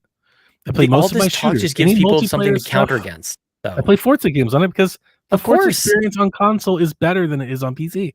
What if some of those experiences just were that became the narrative? Just people playing their Xbox It'd and be great. enjoying that and playing the games and like that. I just feel like that's Unfortunately, I don't think we're going to get to see it because I think they're not gonna when we get an interview to talk changing about every other direction week. before the games come. That's what I mean. Like this is what people will talk about. I wanted the year, Sean. I wanted the year where they dropped 6 great games in Call of Duty and all hit Game Pass all at once. Oh man, what a We time never to, got the realization. We never got to see it. what a time to pick up Activision. Like I don't think Call of Duty has ever been maybe in like Ghosts. Like has it been in a worse state than it is now? No. Like people's No, belief you're in right. it, and same with Bungie over in PlayStation. Like this isn't just an Yeah. Xbox thing, but yeah, Bungie's in rough shape. Activision, Activision Least for Bob. is still the second best selling video game of the year. Of Like, you're course. okay. Despite Yeah. Call of Duty standards, they're having a dip now. yeah, But, yeah, they couldn't they'll be pick up Gearbox. They're about to load up on Call of Duty Mobile, and I'm sure that'll make them infinite amount of money. So This is exactly what I'm saying. Like Warzone the Mobile's return, gonna go the day to insane. day, the month by month return Yeah. is like it's cash flow now in. They spent $69 billion and now the cash flow is coming to them. That's No, what I that's agree with about. you. I also think, and I know I've already said it, but I do want to reiterate it. Call of Duty cements their position in the place Yeah. in a way that their other thing that they don't. Like As a with- business, not with Call- positionally yeah, in the like, marketplace. It doesn't matter what the future of gaming actually is. If it's cloud, if it's mobile, they will be there Yeah. because they own Call of Duty. like, and more of that than anything else. Yeah. They will be there because they own Call of Duty. Yeah. Shoot, man.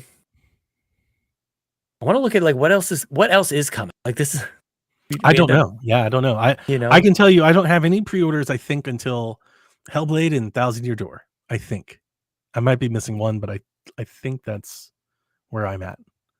I mean, you're not even buying anything. I'm until not, you but I buy mean, but Game Space Pass, Marine but 2, these baby. these games are coming to Game Pass. We're gonna be so there, Sean. Space Marine 2. I'm stoked. Even though that whole studio and set of studios is a bit of a They got nightmare. spun off. They got spun out. They got spun out with Saber. Yeah. So Saber took hopefully all everything's still on track with that. Could be worse. Could be Aspire. MLB just came out. We're at the end of March. What the heck? How did this happen? Yes, this is the end. Final Fantasy 14. Final Fantasy, this is the thing. Like, Phil comes out, he does this interview talking about Gen Z. How about you spend the day and the week just completely drenching everybody with Final Fantasy 14 stuff? You finally got it. This is a huge, and maybe not to you, but this is a huge deal. Yeah, I get it. You're kind of like, what? Like wanting all the people who like Final Fantasy 14 to make it a big deal for you. Sure. But I think all those people probably are like, I've already played it. What? That's, and you know what? That is a real feeling that is coming in from Xbox and explains everything. I mean, this is a huge moment. Isn't that on everything else? Sure, but it's now on Xbox, and you need to like. I don't know if this is that, maybe not fundamentals of marketing, but like it's pretty important. Like you can't let this moment go by, and they did. I get that part of it. Yeah, I do. Yeah, you're right. You're right. Like Ryan Turford's like, there's something about marketing of making something a big deal, right? Whether it is or not, there is something to be like. I mean, we're gonna make it a fucking. Now you really are understanding. You're diving into my brain right now because we've talked about that with everything Carpool. Like we make a thing that isn't actually a thing. Yeah, we're gonna make it a thing. Yeah, we're gonna make it a thing. That's what, to me, that's what marketing is. Or that's a component, a really important component of, because you have this like fleeting moment, and I'm looking at games coming out in April, and Grounded comes out on PlayStation 5 April 16th. There's your big game. It's your big release. I hope Grounded takes off. The Switch version didn't look great in early footage, but I hope it because. Sorry, are you saying their next big moment is when their game launches on another? Yes. We're on so different like planes of existence. Stellar Blade is April 26th. Oh my gosh, dude. That Tales of Kinzera game comes out April 23rd. That's something. It won't come to Game Pass, but it is published by EA, so maybe we'll get a trial. I think I'm gonna have to like process this a little bit. This Final Fantasy 14, and I don't care about Final Fantasy 14. Ryan said in the chat. Over the weekend, there's 30 million people playing Final Fantasy 14, and that number goes up each year. And now they can play on Xbox. This is what they announced. Who cares? Like, that's not what I don't know. It's got to be more than this. It's got to be more. I don't think it is. It isn't. And that's the issue. You can't just, and I felt the same with Persona. Went into Game Pass. Like, it's just got to be. I was thinking of when you talk about making a big deal. I was thinking about what you were thinking about Persona. Yeah. I do think a large people that played Persona were like, yeah, we've already played those years ago. But to your point, this is a big deal for them, and they should be acting like it's a big deal. But Nintendo plays the same game. They should be acting like it's a big deal. Nintendo does. Nintendo does this very well. They're like, it's coming to Nintendo Switch, and it's like the Outer Wilds, and people lose their minds. It's like, oh my gosh, or Doom, which, I mean, maybe part of the shock and awe is like, I can't believe this thing runs on Switch. Possibly, but at the very least, like Nintendo gives these moments for these games. There was when I talked about them earlier about if they went third party, having more acceptance.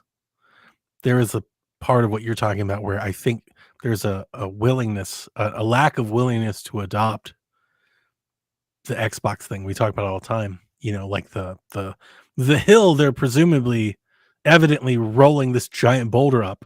Yeah. Right. I wonder if they leveled the playing field and then put out Hellblade to everything, how much more celebrated something like Hellblade or Ori would be. By who? By just in general? By the masses. If it's the ecosystem and the brand of almost potentially holding them back. Starfield. Would Starfield's reception been different if it was day and date everywhere? I don't know. Do you think so? I don't know. Are you leading? I'm thinking out loud. I'm just being somewhat philosophical about it. Yeah. I do think there's a hesitation to adopt these things. You're talking about why isn't these things a bigger deal? And you've talked about before, why aren't these games celebrated like they are in these other fandoms? For sure. And I'm wondering if all things were equal, would they be? Yeah.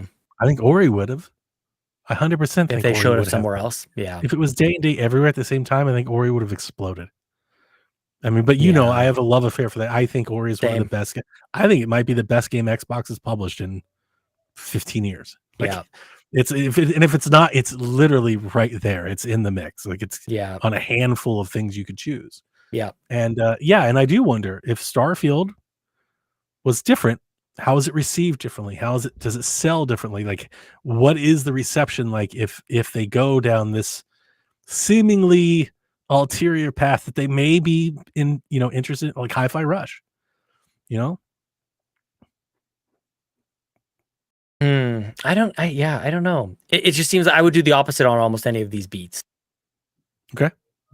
Is, I guess, the most succinct way to do it. Because again, like, yeah, the next, like, maybe we'll see what happens with Hellblade. I'm on GameSpot's upcoming games thing, and yeah, I got nothing until Hellblade.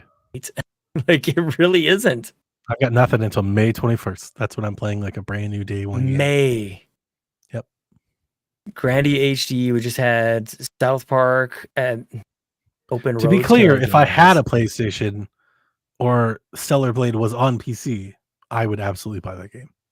Oh, it looks so fun. But I don't have it, so I will wait patiently for a PC version to buy. Yeah. You know what sucks? Out of all this time, they put 1,000 Year Door and Hellblade right on top of each other, like the next day. We have all this time between things, and they literally put them out like back-to-back days. Yeah. It's like Thursday Hellblade, Friday Paper. I'm like, Donnie Day. What are you guys doing? It's Donnie Day. It's Mario Wonder Day. Yeah. Mario Wonder and Spider-Man. Mm-hmm. Even right now, June isn't like great. Well, this is kind of like playing out similar to how this is what I thought 2024 was going to be. Like, just generally, just video games, not like getting out of Xbox land. Do you still feel that way? I think we're proving the point. Oh, okay. I've brought up often to, like, when we started the year, we had a how do you think the year's going to be? And on our podcast, Dev and Delvin were pretty sour on it. And I think this year is going to be pretty excellent.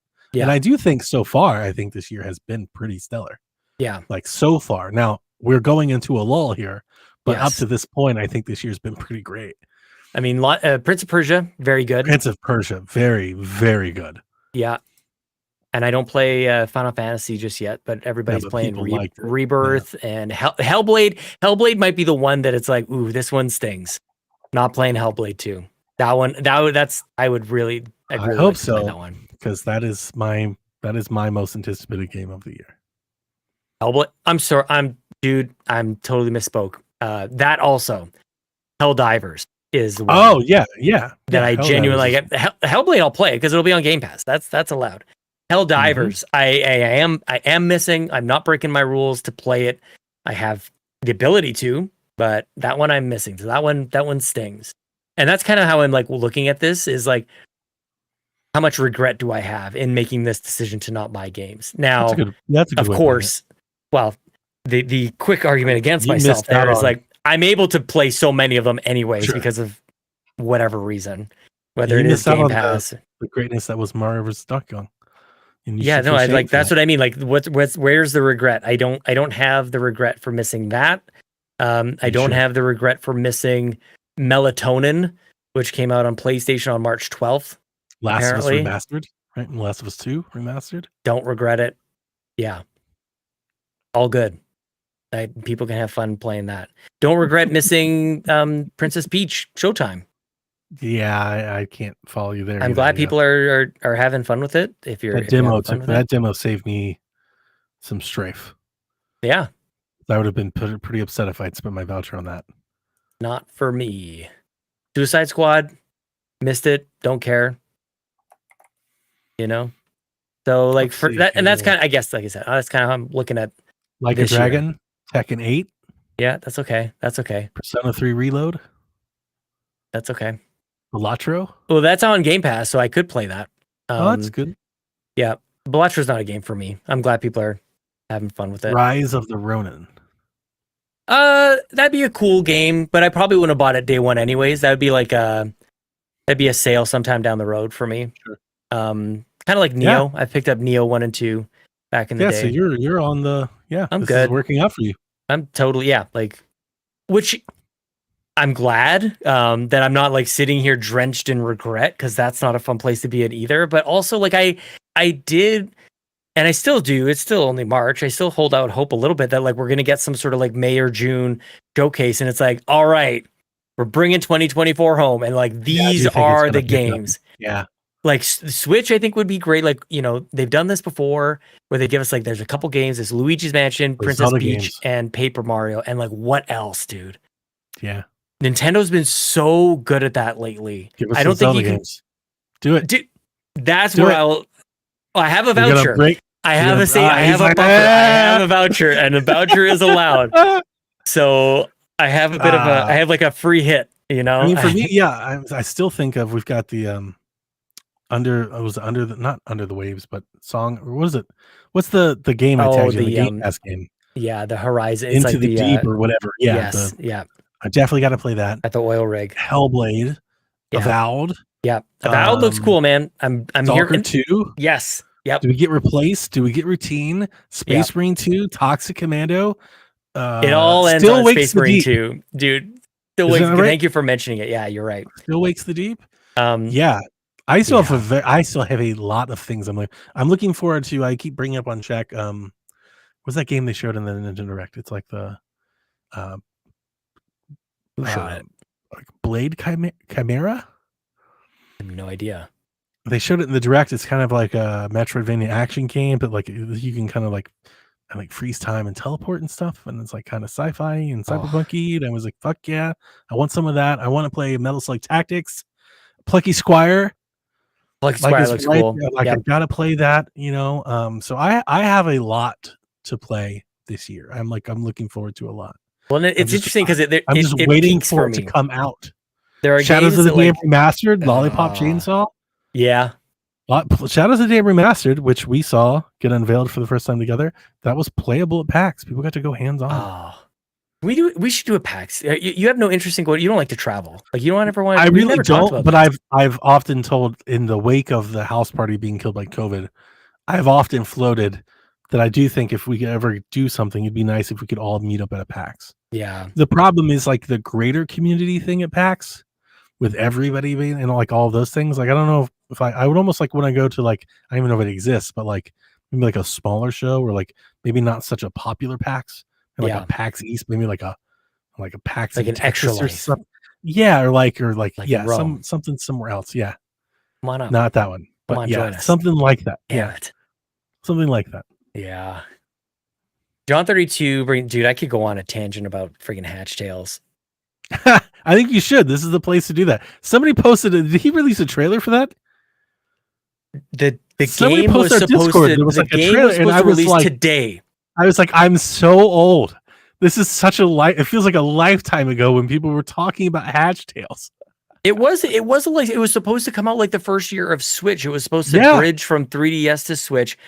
It's not like, and that this story is as you Switch mentioned, 2, it's been baby. told Hatch told Tales, many Switch times. 2. Dude, did you realize though that they had planted their flag and said the game is going to launch on March 28th, and so Kickstarter backers are like, hooray, hooray! Finally, we're getting our game on March 28th, and on March 27th, they update all Kickstarters and then announce it afterwards. Not they, Jules goes, hey everybody, new release date. It's in June. He has I don't think I've ever seen this before. He announced a 3-month delay the day before it was supposed to launch. I would have respected more if he did it the day of launch. If people were like updating, like, where is it at? And he just hits you all with a delay. What the hell, This is like- dude? This is a pretty excellent troll job. How many games? I wish it was. How many games has he released? Has he released All like of them. 12 games? All in the the games. time that Hatch, like he's released a game like 3 games every year. He made that soccer game. Yep. He made Dimension Remaster, which I love. Yep. He did a remaster for Mutant Muds Yep. and Zeo Drifter. Like he's released so many games. Guess how many I bought? Mm. 0. None. You're right. This is the right place for this because it's way too negative for the Nintendo Drive or really anything else. It's ridiculous. I had like 3 different drafts of tweets yesterday. I'm just like, I just can't even get into this because it's like you have this group of people who are so passionate about anything that you could possibly do. They love Chicken Wiggle, and yes, let's bring it to the Switch. And so you've got the most, by definition, the most passionate and loyal fans who back you on Kickstarter to bring Yeah, this give thing me money into the up front. Switch, who would evangelize this game when it launches, who Mhm. you've been kicking to the curb this whole time, and you want this game to launch and sell copies. And the people who would be telling all their friends about it, you got to get this Chicken Wiggle. I'm so stoked I backed this. You're going to have people doing the exact opposite. You can have, I don't know how many people backed it, maybe a couple thousand people who would be the champions for it. They're going to be doing the exact opposite. This game doesn't, I've gone beyond just like not caring about this game because I have backed it. I will get this game. I'm very curious what I'm going to end up doing with it. But now it's like, not only are the Kickstarters, the backers going to feel damned by it, but this game doesn't stand a chance. Like, how could it? Who's going to talk about this game? Who's going to care about this game?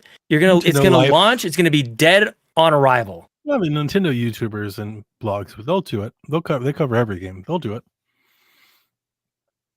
And it's like, I don't want it to fail. I feel bad. Obviously, I don't want things like that to happen. I always feel like I need to.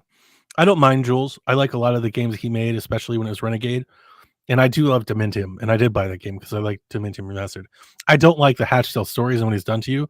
I do feel not any happiness, but like I never jumped on that hype wagon. I always said from the beginning, I never liked Hatchtails. Yeah. Some games I like and sometimes I don't. I like Soccer Slammers and I liked Mutant Mutts. I never liked Hatchtails and I wasn't a big Zeo Drifter.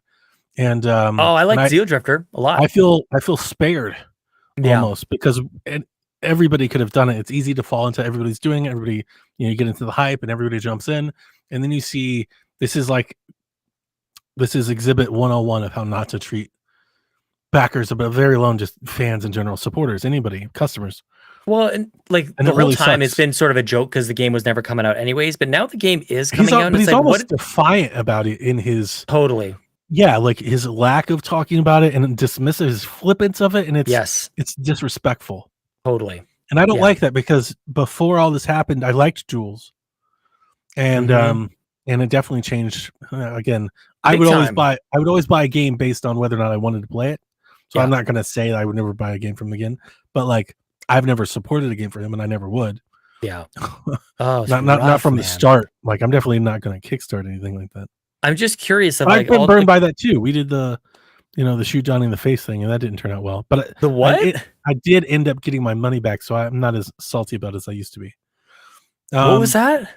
Oh God, what was it called? I can't even remember the name of the game now. Shoot Donnie in the face. Yeah, I'm not sure if you remember that. Years ago on Wii U, we all got into.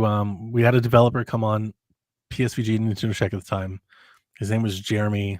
I'll find the game. I want to say the name of the game first. Because I remember the director, but I don't know if I can think of the game.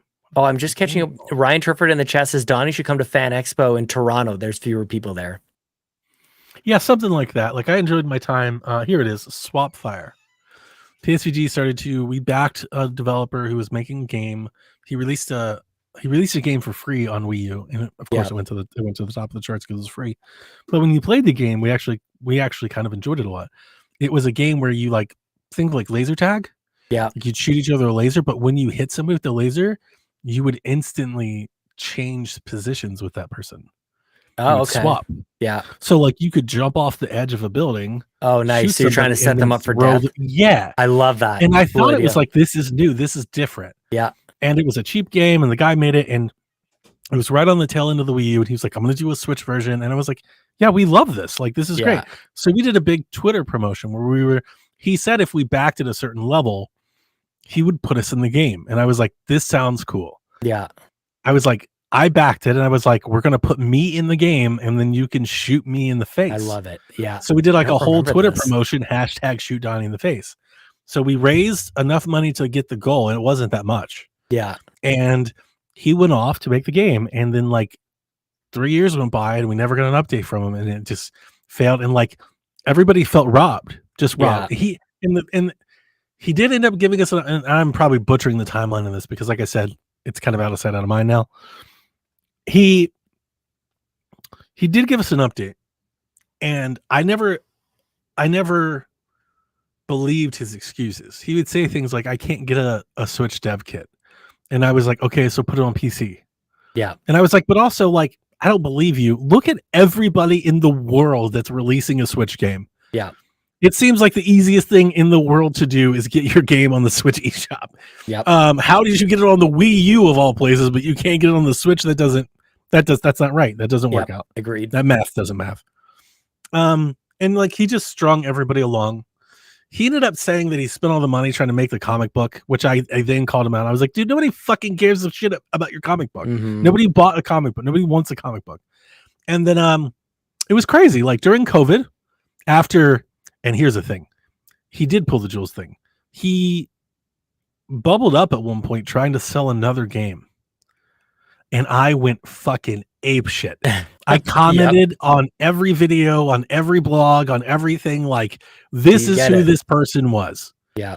And I don't think that went very well because shortly after that, he showed up and offered refunds. Yeah. And I was like, yeah, great. Yeah. I want my money back. Mhm. And we got our money back. And then since then, I haven't paid any attention. That's why I don't really remember any of it. Yeah. But yeah, I think he realized, I was like, oh, I'm not letting this go.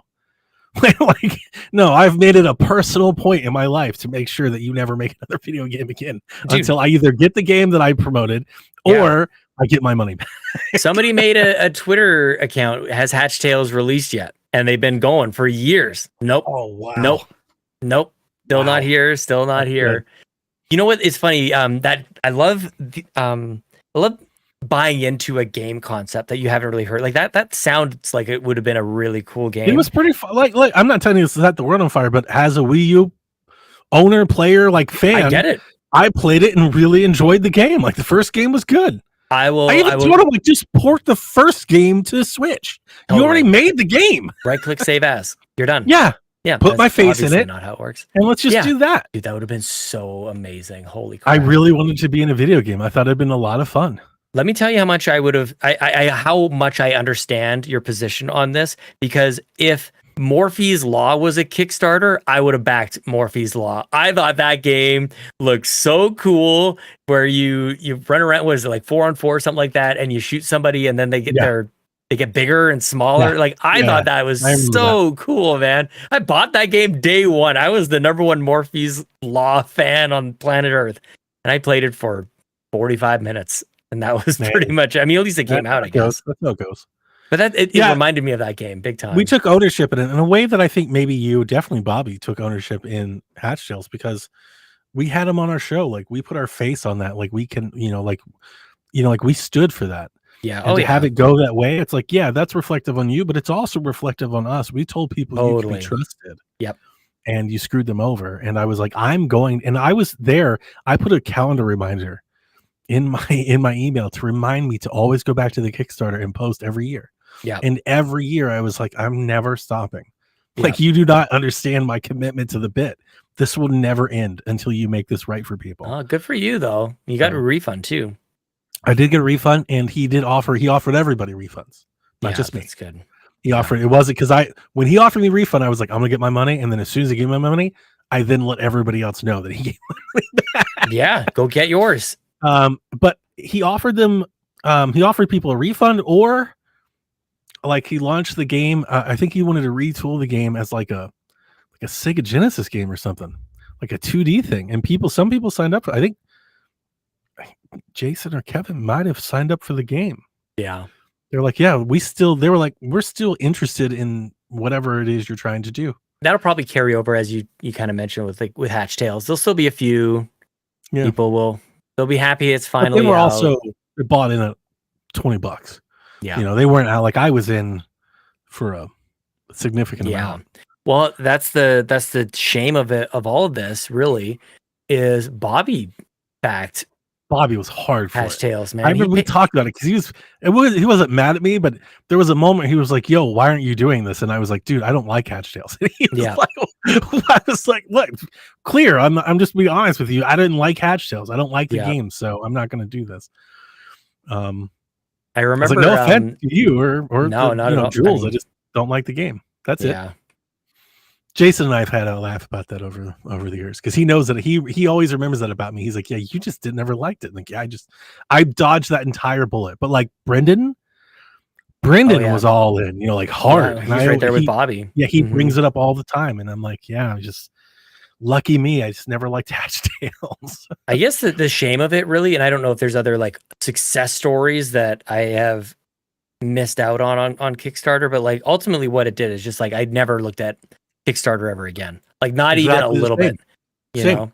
My experience too. So one person unrelated to any of these projects, other than the fact that they're on Kickstarter, like all these others never got my attention, not even for a moment, because this other guy did this. You know what? That's not true. A mistake.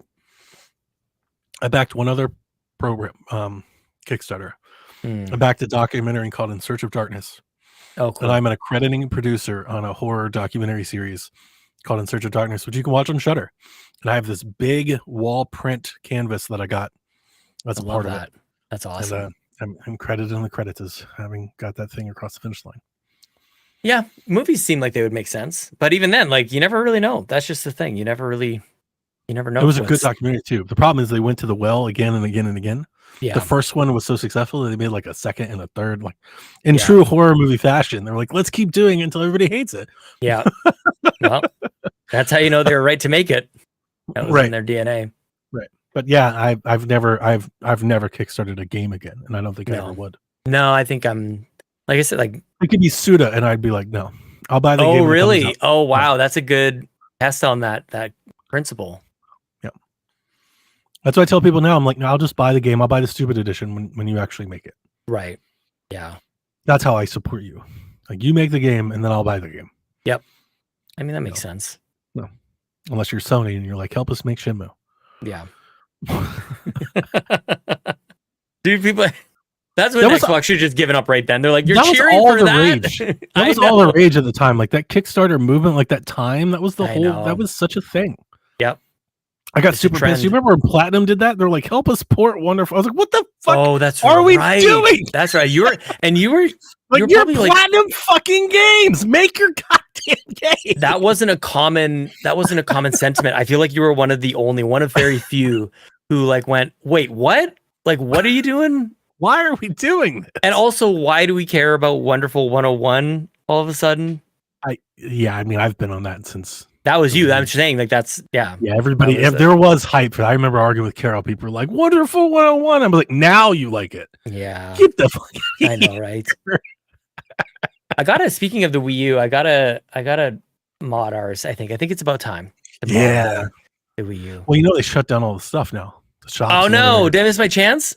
No, you can still mod it, but you have to get your files and stuff, Oh, that's okay. Through other means. Yeah. Which can be done. It's very doable.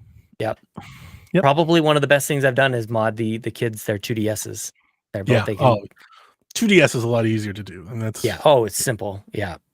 I have my Vita done, but I don't really grab it. But if you put the work into the Wii U is the most rewarding. Yeah. Because you can mod the Wii U with systems that aren't supported on Wii U, like GameCube.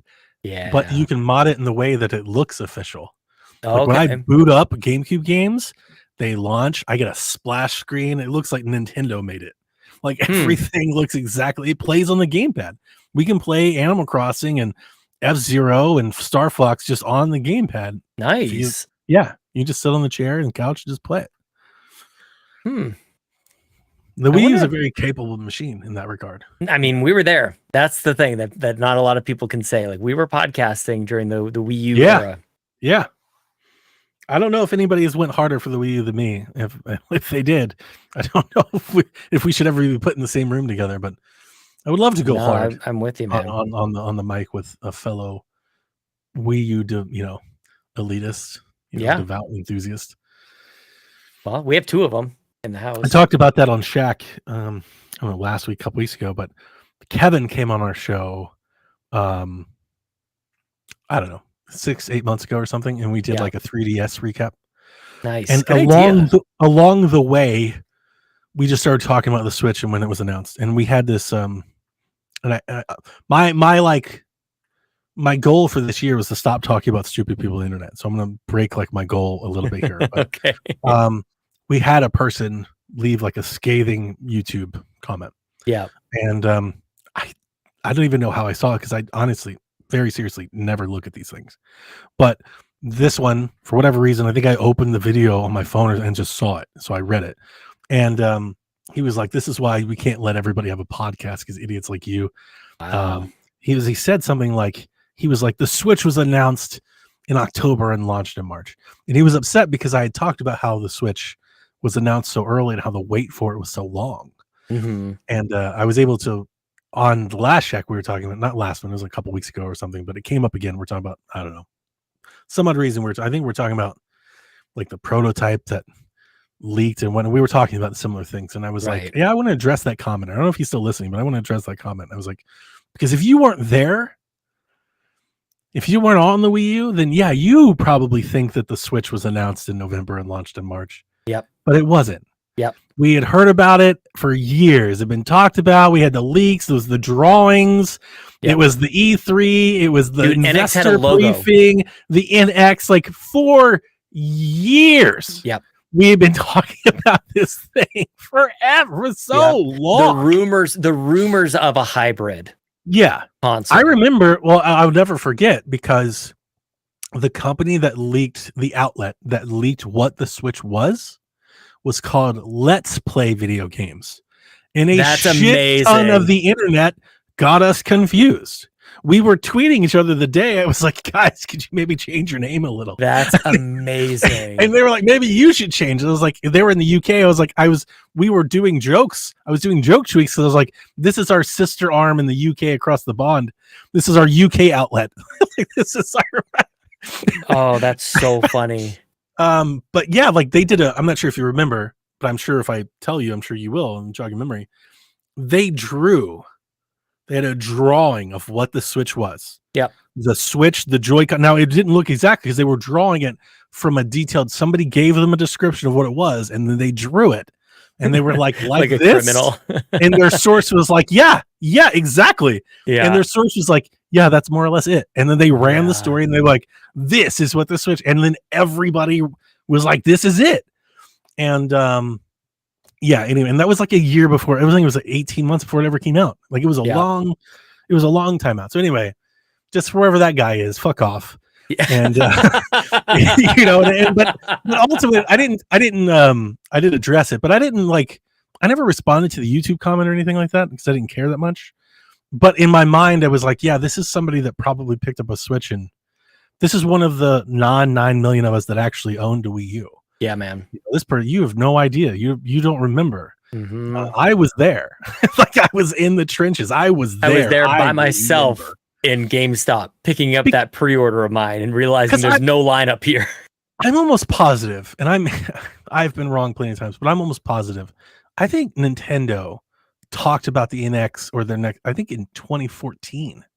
Oh, for sure. Years ahead of time. It was like years. Yeah. And then like we had leaks of what it was, and we had fake leaks of what it was, and we had projects of what it was, and then we actually had, you know, the commercial and the teaser. Like it was a very, very long, like, and as Rebecca pointed out, she was like, how familiar does that sound? As we've been going around and around for years talking about the fucking Switch Pro, the Switch 2, the next, and it's surely it's this year, Sean. And next week it's who's the guy that does the Drake, not Drake, the Nate the Hate. He came out, it was like, I don't know, it's like in January. He was like, the Switch 2 will be unveiled in March. Yeah. And then it was like 2 days later, the news was it's delayed to 2025. It's like, yeah, we've done this before. Every year. This isn't new. This is the oldest story. Like, this is it. This is a never-ending story with them. This is the way that it is. Yeah. I mean, this is a conversation we've surely had every single year since then. As like, Ryan said, yeah, he was saying 2014. There it is. There's no doubt. Yeah. I mean, was that 2 years after the Wii U? Yeah. Like, 2 years after the thing launched, they were already talking about we're the out. Thing. Yeah. Yeah. But at least we had 3DS. And that's And I where remember that most year of us because were. that year I was like, what? No, with a cart. And like they had that one year with like cart and Smash. There was like bangers. Yeah. Like this console was on fire. What are you guys talking about? Yeah. Maybe Splatoon. I don't remember, but they had that one year. There was that one year where it was like the Wii U was the best thing you could have. Well, and I actually, it's funny They were because I crushing feel it. I think it was year 2. Yeah, it this wasn't is the first year. It was the second year. They were killing it. we traded one situation for another. We were there for the Wii U. We are here for the Xbox. I guess the Xbox One and the Series X to a certain extent. But you know, I all those hate Wii U coupling games those came two to Switch together. and people love them. Yeah. Like, and Yeah. that's kind of just a weird 60 thing. million of them bought that game. Right. Like where it was just the console. It was just and the narrative around it and all these other things. And like the price and like people just made up their minds about the Wii U. I mean, this has been unpacked a million times before, but drawing comparisons to the Here to do it Xbox, I again. think is interesting because they had good games. It did. On the software side, The it was Wii U, excellent. the Wii U had good games. Yeah, and there's no way to argue it. It's been proven Yeah. now. On a different system, those games, not only they sold like gangbusters. Yeah. You know, they're excellent games, excellent video games. You and I have Mario both went 3D hard World. for 3D World forever. That game's incredible. Mm-hmm. That's why I was, you know, I took a lot of heat when I was like not loving everything the Odyssey was at the time. And Yeah. I was like, some of y'all haven't played 3D World, and it I'm shows. telling you, man. I'm telling you, and yeah. We obviously agree on this, and it only just amounts to like us getting all over Odyssey. But I don't go shit back on to it. it every once. I like I mean, it. it can be perceived that way. Yeah, it can. I it like it. definitely can I was just pushing back on the 10 out of 10 game of the year stuff. I was like, I don't think it's that great. It's good. It's very good. I have a really weird. Mario critique. Wonder is my favorite Mario game on Switch. Like Switch Yeah. Mario game. This is where, no, it's still 3D World and Bowser's Fury for me. Dude, There's a lot of NES Mario games. Remix was the Dude, shit. like Ryan, it Wii U was is so good. so good. So good. I love that thing. And every time I think about that, I also think of Amiibo Tap. Remember they just gave that away for free? Yep. We were all in. We were like, Nintendo's like, well, we can't sell these consoles, so we'll just make these plastic toys and we'll buy those instead. Yeah, and you remember the commercial? They're doing the fights and the hands look like a Dragon Yeah, Ball Z man. thing with Reggie and Iwata, and we were like, fucking give us the plastic. We want it. Yeah. NVC just covered, John 32 in the chat says, NVC just covered how Mario Maker 1 was better than 2 because of the Wii U gamepad. Totally. 100%. Totally. Yep, You need that 100%. second screen. I think You- they did a remarkable job trying on Switch, but it's not the same. Yeah. It's not the same. I played way more on Wii U. Definitely Yeah. building. I didn't even build at all. Building, yes. I played a lot, actually, the game. Yeah, Mario Maker there was 2, that one I didn't Mario build World anything. 5, I think it was called, or Super Mario 5 or something, is excellent. And if you haven't played it, you can go search for it. It's called Super Mario 5. And it's Metroid Mike, I think, is the author or the creator. And it's really it's a game Unfortunately, I don't know Metro- if people can still grab those things today. on Mario Maker 2. No, I'm sorry, on the original Wii U. Oh, I don't know. No, this is the reason to fire up Mario Maker 2 is that creation is so good. Yeah. Good deal. I love that. Yeah. Because I was going to say, I am very happy that I have a Wii U loaded with every save slot available. Yep. With my favorite Mario Maker courses and That's all the awesome. special courses that they have. Because when they announced the closure, I was like 100%. I got to pull these down. Yep. That was the second Wii U that we bought. Chelsea and I don't know why. This is way before kids. This is how long ago this was. We needed 2 Wii U so that we could both play our Wii U at the same time. Yeah. And the second one came, I'm almost positive it came bundled with Mario Maker. And I think it came with an That's a amiibo thing. as well. That was It a was like thing. it was a bundle. We have the box still. I have should the just go Mario grab it. Maker Wii gamepad like cover. Like Nice. the cover that you Yes. could wrap the gamepad, the protective shell. Yeah. I walked into a game store maybe 2 years ago and they had it on the shelf for $5. I was like, give me that right away. Wow. And they're like, what? I was like, I guarantee you this is going to be worth something one day. Mhm. 100%. Like, not now. Not that I even bought it to sell, but I was like, without question. Yeah. You give it some time. And we actually had somebody ask us on track recently. They were like, I want to get into game collecting. What should I do? And I was like, get into something that nobody's collecting, like a Wii U. Like, now is the time. A Yeah. 3DS. Like, everybody all wants to buy the same GameCube games. And it's like, that's not how that thing works. You need to get into something that nobody else is doing. Get in cheap. Mm. And I was like, the Wii U, you give some time to pass, let those servers go off, let some time to pass. And I guarantee you there's going to be like a YouTube trend where some YouTubers are going to be like, you know what? How great was the Wii U? And they're going to show it off and people are going to want it and secondhand will go up because that's how nostalgia works. I wonder. Here's the thing. I'm sorry to interrupt you, but like until recently, like a lot of people didn't love GameCube. That's a modern thing. When I was loving the Wii U and GameCube, when Wind Waker HD was announced, people are like, "Oh, that's the worst Zelda game." That's a good call. Like because it's hard to imagine in the future. Like, how could anybody turn positively on the Wii U? If you live the GameCube, you know that people did not love the game. It wasn't successful. People didn't love the GameCube. Yeah, it wasn't thought over well. It grew with time, and I think the Wii U will be the same fate. I think. Well, and I wonder if it's gonna. Is it going to be one of the last consoles that could connect to the internet that didn't rely on it so heavily that in the future Wii U you can still play it? You can just run it off the hardware. Yeah. Like go fire up your PS3, dude. Yeah. You're going to have an awful time. I'm telling you. It barely moves. Yeah, the navigation doesn't move. Yeah. Wii U works exactly the same it did day one. Yeah. No Miiverse, of course, but it mostly works. Yeah. I also hate that they patched out the Wii TV. Do you remember that? Oh, yeah. Yep. I wish they would have. I kind of wish I had kept like an OS flash. I wish I could still have that functionality. Feels very Xbox One as well, even though it wasn't like a pass-through kind of thing, but like controlling the TV and just being like at the center. We're gonna make your Wii gamepad a universal TV remote. I know. It's nobody wants this at all. Oh, but it barely worked, and that was even. They couldn't find your cable provider and stuff. Who has universal remotes now? Like that was like the hottest thing, dude. I used to work at Canadian Best Buy, as I've mentioned many times. People were buying universal remotes. We probably sold like 5 a day. Everybody was buying, and they had like these Logitech ones, the Harmony remotes. You could program them with your computer. You plug them into your computer, and you hit one button, and it was like watch a movie, and it would turn on your TV and your sound bar. Like tech wise, the idea that you could pull up your gamepad and type in what you wanted to watch, and it deliver it to you was like a big deal. Like that was almost a sell. You're like, yo. You want to watch Wheel of Fortune? Just type in Wheel and hit search, and it'll tell you what channel it's on. You just press it. Because we were trying to juggle all these apps and things. It was hard to figure out where everything was. We needed a digital TV guide. Yes. And now it's like not even watching TV. I played my Wii U this weekend. That's probably what's on mind and why I talked about it.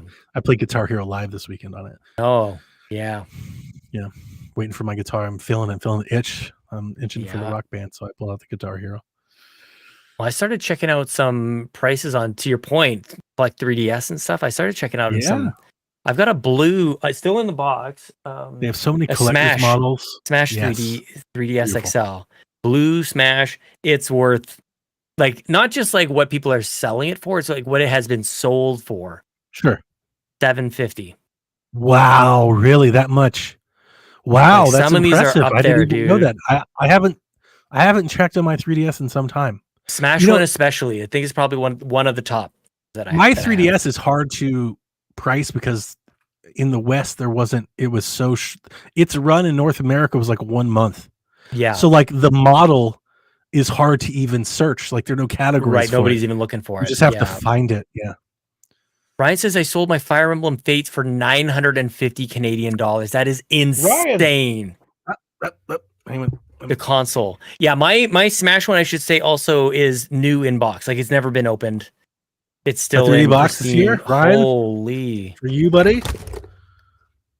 Sealed. Oh, those are great.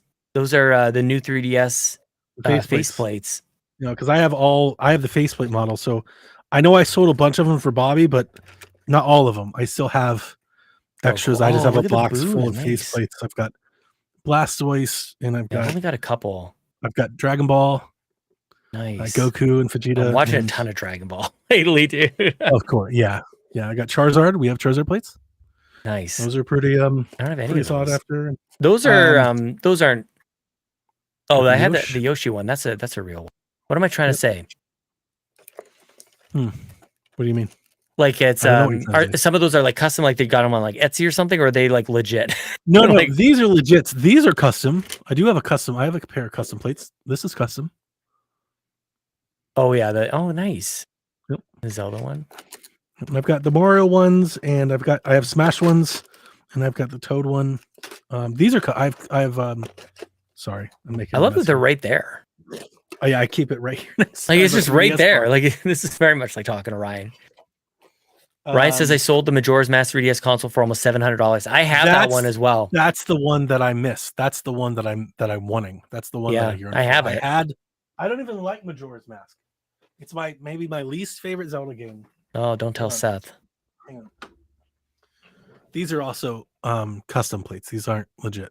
Those are nice. And they like you'd never know. Like they look really nice.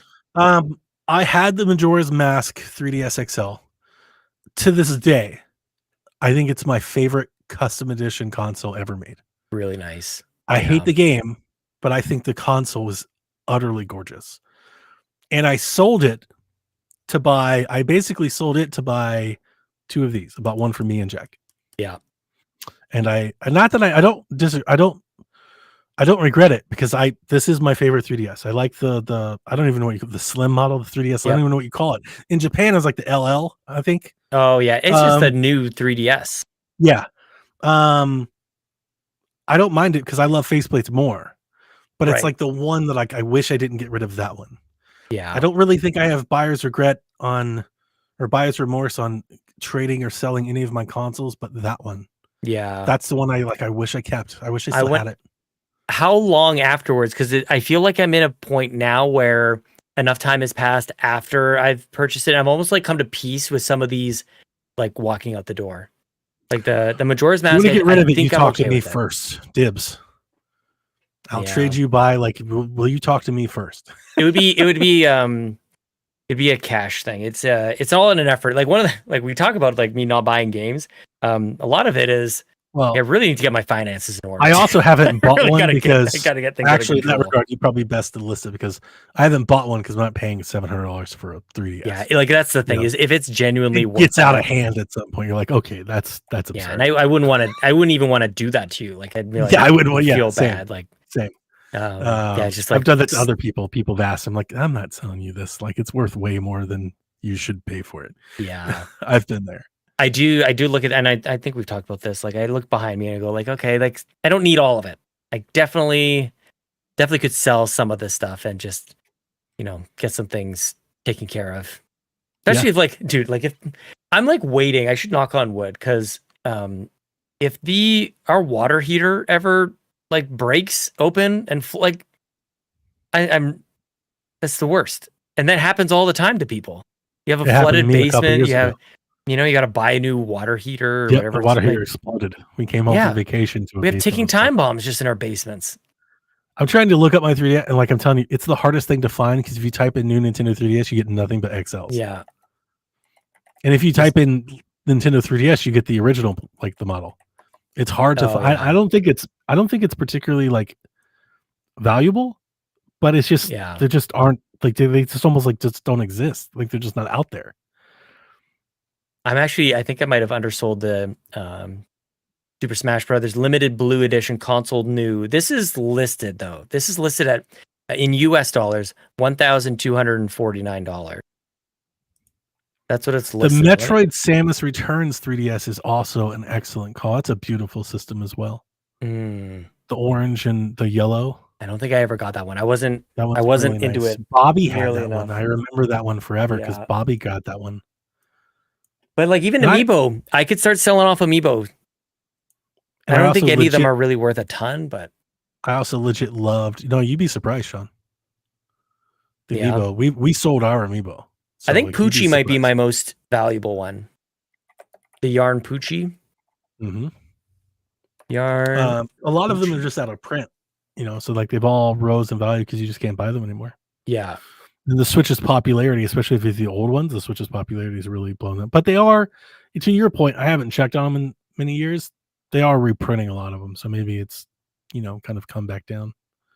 I mean, for Amiibo though, here's a sold March 20th, 2024, inbox $203 Canadian. That's no joke. For whatever it was, a $15 Amiibo I bought. How do I search for the 3DS, the regular 3DS, new 3DS model? New 3DS. I can't find one. I'm trying to find one on eBay. I cannot find one. Yeah, good call. It's all XL. It's all XL. They ran them here in the States for like, dude, it was like Yeah, I have one right 30 here. or 45 days. And then they just were gone. They're awesome. Yeah, no, this is I love it. This is mine. It's got I think this is a Smash faceplate as well. It's very Yeah, I have that one. kind of faint. Yep. And then right behind it is actually where the Majora's Mask 3DS is. It was a So beauty. it's sitting She's right great. there. So yeah, I mean, it's just effort, honestly, just to put these things up and sell them off and everything. But I sold Yeah, that's true. I sold a couple. I sold a hockey jersey. I had an Eli Manning New York Giants jersey. I sold off. I sold off some Game Pass codes. I saw. Yeah, good, nice. I dipped into there to raise some funds for future games. Yeah, I was like, you know what got we that should have been started? saving for a Switch 2 this whole time. Like we've talked about this. Like I've been saving for Switch 2. You could buy 4 when they release if you've been saving this the whole time, thinking they're coming out at the end of the year every year since 2020. True. Yeah, I sold off some of that because the Shadows of the Damned playable packs. Yeah, they confirmed that it's also coming to Switch, and I was like, fuck, now I have to buy multiple copies of the game. We need to raise some money so I can buy multiple copies of the same game. Oh my goodness. One thing I won't do, and this is just a line that I've drawn kind of like for myself, is I won't sell the things that have been given to me by companies. So like my Xbox Jenga set, the skateboard is actually a really good example of that. Like we'll raffle it off for charity. The ID at Xbox skateboard that you now have generated money for charity. That's, to me, that's, I hope people don't think that that's a gross thing, but I won't like take this Xbox Series X Jenga set and sell it on eBay. Like I just think I think that's gross. Really? I don't want to get rid of it anyways. I wouldn't do it even for charity, but okay. Yeah. I've never done it, but I think I'm more neutral. I wouldn't be upset if somebody did. I don't think that's interesting. I don't think it's gross. Why? Where? I honestly, I want to dig in. Where does that come from? I don't know. Because like, for example, there was a specific brand of the Razer Kishi that was branded for Xbox. It wasn't for sale. I have one. I bought one from somebody that had one. Yeah. And I don't think there's anything wrong with that. Like I clearly wanted it more than he did. Yeah. So. That's an interesting thing. Like, cause it's, I hadn't thought of it from the buyer side. Like you wanted it. So you were able to get it. You've been gifted, like it's like almost like you feel like you're taking advantage of. That's really I get it. Okay, that makes sense. I don't ever want anything to be. I want to tell you that stuff. I don't feel like you should feel like that, but if that's how you feel, I mean, I get it. That maths. Well, and I like the thing is, I know that that's how you feel, so I know that you would never like change your mind on that. It's not like you tell me like you should just not worry about it, and you'll have a change of heart later and then go, actually, that was kind of weird. I don't think that that's the case. But the thing is that you can't necessarily speak for like everybody on that. And there will be, even if there's just one person who, found that out and they made a big deal about it, it's just like, it's not like, not and really I do think there's something to be said about like, we'll just use you since you brought it up. Not saying you did. And just to be clear, Sean has never done this. A company gives you something and you sell it in the moment that it's hot. I do think you're taking advantage of it. Totally. But let's say years down the road, you've got this thing under your shelf and you want to offload it. I think you're totally in the clear. Like you're fine. I think time it's timed exclusivity. Yeah, kind of. It's mine for now. That's a good point because they can't hold on to everything forever. Right. And I just don't. You shouldn't feel that guilt. You shouldn't carry that guilt with you over something like that. I don't think. Well, I feel very fortunate because like I have been given some really cool things. A couple of like these Adidas shoes, these Dan Smiths, are Xbox, and inside of one is a Bugs Bunny Space Jam card, like a basketball card that actually had a Game Pass code on the back, which I have redeemed, so people don't try for it. But that's like super cool. Like, and it came with, was that the same one? Yeah, like it came with like 3 controllers, like 3 Xbox One or Series X controllers. Wow. That are like Space Jam design. It was incredible. We gave one to Ryan. Ryan, who I think we gave another one away for our for Extra Life. Because Ryan got one, and then I think we gave the other one away. But this is like one of the coolest things, and this is one of this is card number 23, which is interesting. A basketball card number 23. One of 1,000 that were made. Like this would be worth something. Yeah.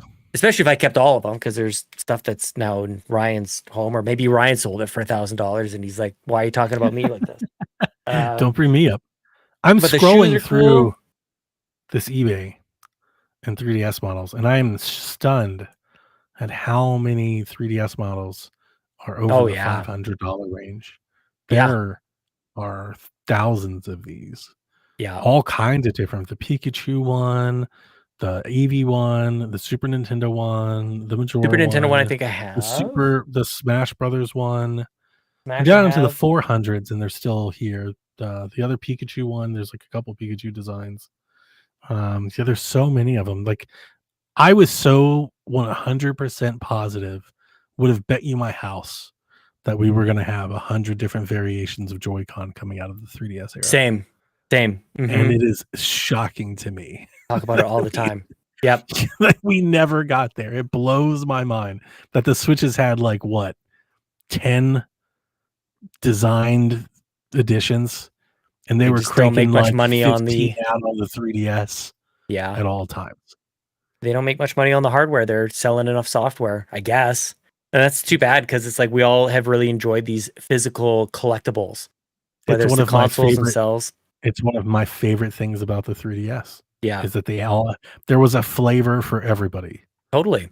I had their personified system. A Link Between Worlds still, to me, is probably the best looking 3DS. If I'm differentiating between XL and new 3DS, the gold top and then the black bottom, the Triforce, like as you open it up. Oh God, I played on that the most. What about the Hylian Shield 2DS XL? I didn't love that one as much. It's very beautiful. Oh, okay. Very beautiful. I don't know that I'd like to play with it, I guess.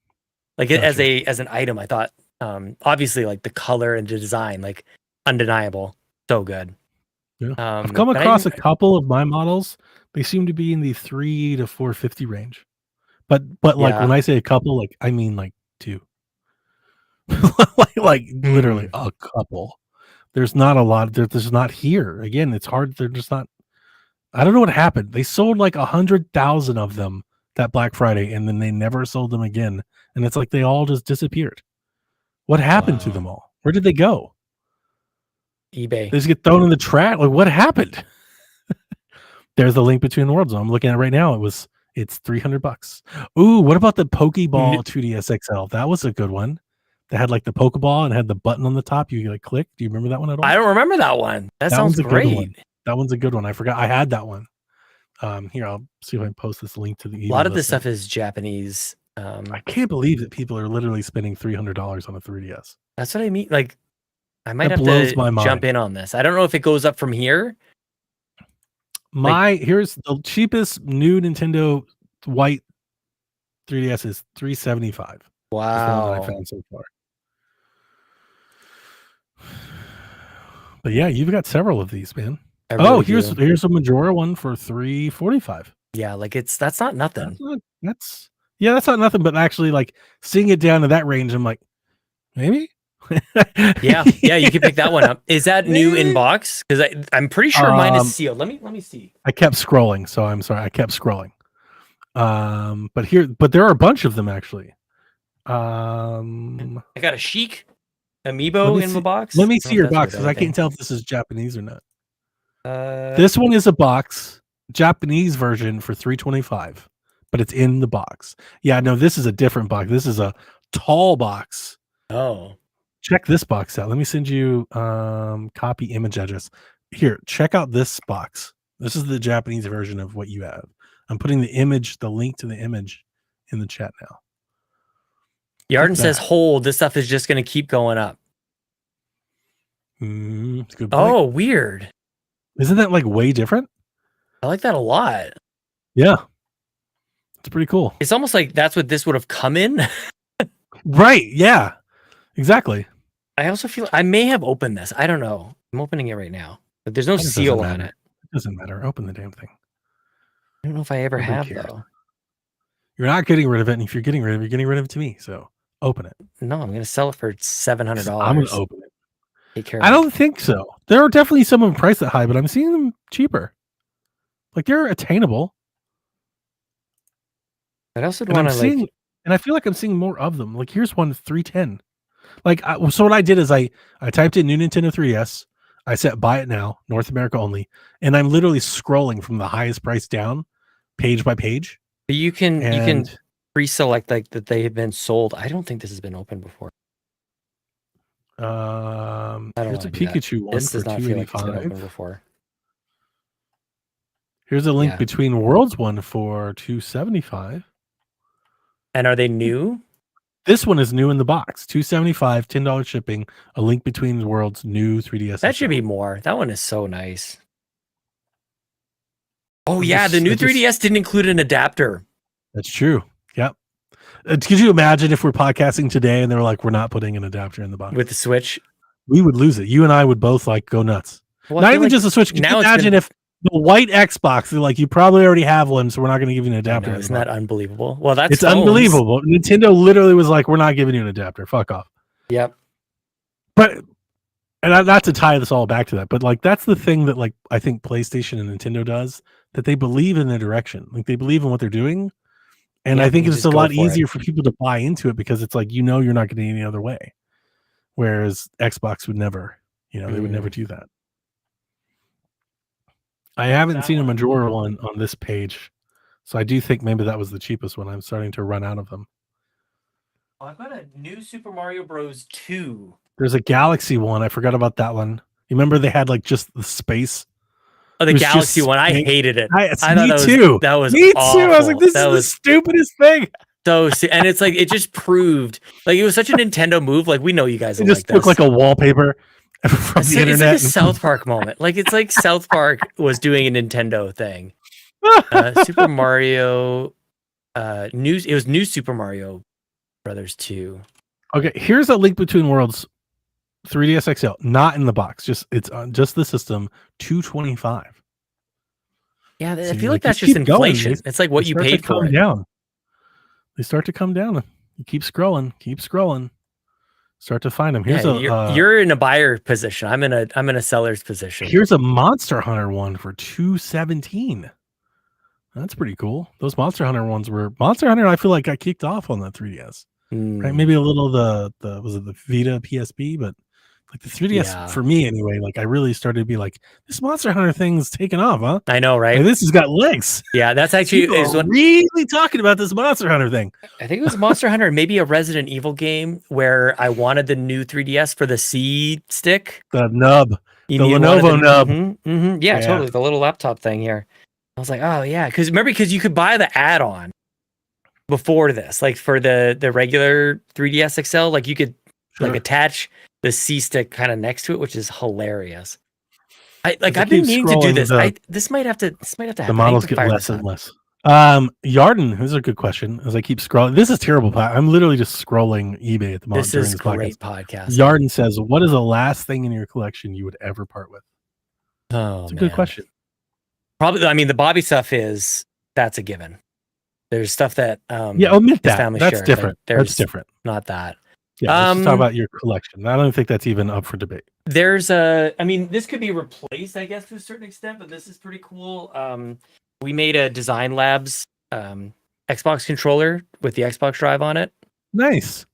It's very Lovely. dusty, so that's kind of neat. It's custom, but that was to celebrate that show, and this is something that I hope I'll have for a very long time because I love to look back on.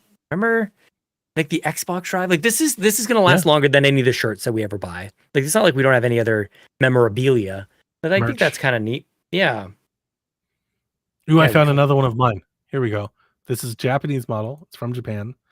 Are they region locked? Is the 3DS region locked? yeah. So is that why Japanese models maybe less sure. less valuable because they're region locked? Well, I don't know. I don't Doesn't know matter if you mod it, but Yeah, if they are regional, so this is a white one like mine, 232. Hmm. No box. pretty good. But it's the Japanese model. what was retail on? Like, how much were we spending on all these things? Like 150 So- once. Here's the crazy thing about mine.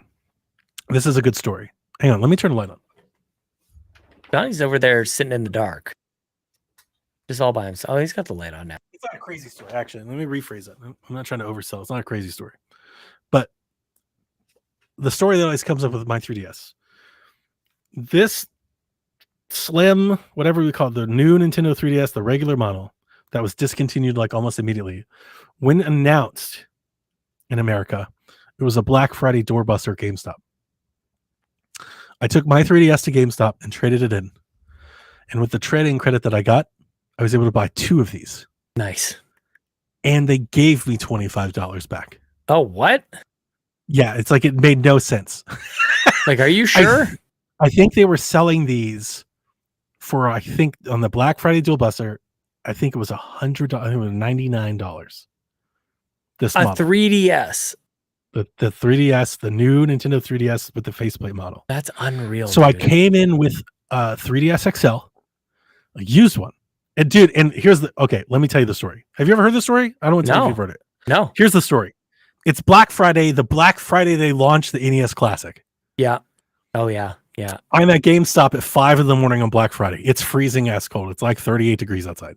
Yeah. We're all in line. I'm number 3 in line. There's maybe 25 people in line. I'm number 3. Guy walks out ready to open the store and he goes, all right, I just want to let you all know so don't waste your time. We have 3 Nintendo NES Classics this morning. We can only give out 3. And there's this huge groan. Everybody is there for the NES Mini.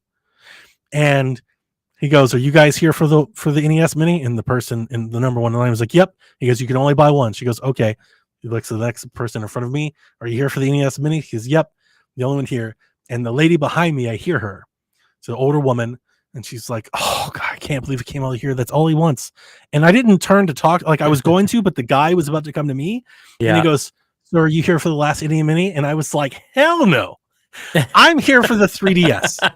And this lady behind me, she's like, are you kidding me? I was like, I already have one. I don't want an NES Mini. I was like, this is your luck. And she was like, thank you so much. This is going to make my you kids could have cry." ruined it. We- You could have ruined we- it. we could have had like a whole moment.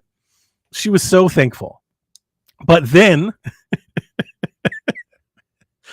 we walk in, lady gets her first NES, person gets their first. Remember, it's Black Friday. People Yeah. are there to shop, there's lines. I walk up and he goes, you want the 3DS? I'm like, yeah, I want the slim one. He goes, the $99 one. I go, yeah, I want 2 of them. I want the white one and black one. He goes, okay. And I go, and I have a trade-in. And they had to sit there and process a trade-in. Oh my gosh. So they're Third waiting. customer in the door Black Friday. And like, I'm not sure how things go on up there, but here they had to turn the system on, they had to plug it in, they got to do a little test on it, they got to press the Yeah, buttons. oh, make yeah, sure yeah, it yeah. works. It takes a minute. And everybody is in line is like, dude, fuck this guy. So they take my trade in. You get like the Black Friday trade in bonus, the credit, Yeah. whatever. Anyway, it was like $226.50. And my 2 3DSs were like $199. That's And they were like, unreal. here are your brand new systems, and here's some cash back. That's unreal. And I just walked out. I was like, this feels like robbery. Like, this feels like I just. Like, why wouldn't I do this? Why isn't everybody else No doing wonder this? GameStop is going out of business. I- Like, what the fuck are you guys doing over here? Every once But in a while, again- they'll have those deals. But again, that just shows you like why this thing was discontinued so fast. Like nobody They just weren't here- selling. Nobody wanted one of these. Yeah, that's They wanted the crazy. bigger screen. So Well, like they just that's didn't do well. phones. And that's like I want a small phone. Like I love this small. This is the last 3DS that I played. Is the new 3DS, not an XL. And I want a mini phone. I like my Switch Lite. Like I like my handheld that it was- small. I mean, 100%. I was all in at faceplates when they were like, Oh. "We're making face." I was like, "That's so me." Yeah. But then also, I do like how it fits in the pocket, and this is my Yes. favorite. I This prefer feels this model. so good. That's why I've never gotten rid of it. The reason I still have it, all these like this is. Look at my us just like 3DS. holding it. You're just like Yeah, you this wait. is my 3DS. This is all I It's have. so good. It's like a deck of cards. I gotta fire. I was gonna say a pack of smokes. Yeah, no, that's good too. Yeah, and I always liked not sharper by this any up. means, but like. Oh yeah, denser density. pixels. Yep. Yeah. I always thought the XL looked a little stretched. I feel like you've gone back to your 3DS recently. I You have play this multiple times. We had the last Mario Golf tournament a couple weeks ago. Oh yeah. Before they shut the servers off, we were doing Mario Golf tournaments. We did one for Valentine's Day, and I did one for my birthday, Mario Day, and we had a Mario Golf tournament. And I've got to mod my own 3DS, like I did for the kids. I've got to do my own. I boot my 3DS routinely. I mean, it still sits on the cradle. I have the charging cradle, and it still sits there, and I use it. I actually carry it to work with me some days when I'm not in the mood to either bundle up all the things for the Ally or throw my Switch in the bag. It's very easy to pick up my 3DS and go. Did I see some people were street passing at PAX? Did I see N64 Josh? I think Street Pass Rebecca. That wouldn't surprise me at all. That is so cool. That is so awesome. And I do love this thing. I have so many games on it. I have like 500 games on this damn thing. I'm gonna have to do that. My kids are all set. They're fine. Have you ever seen my DS game? No. Your DS game? What? Buddy.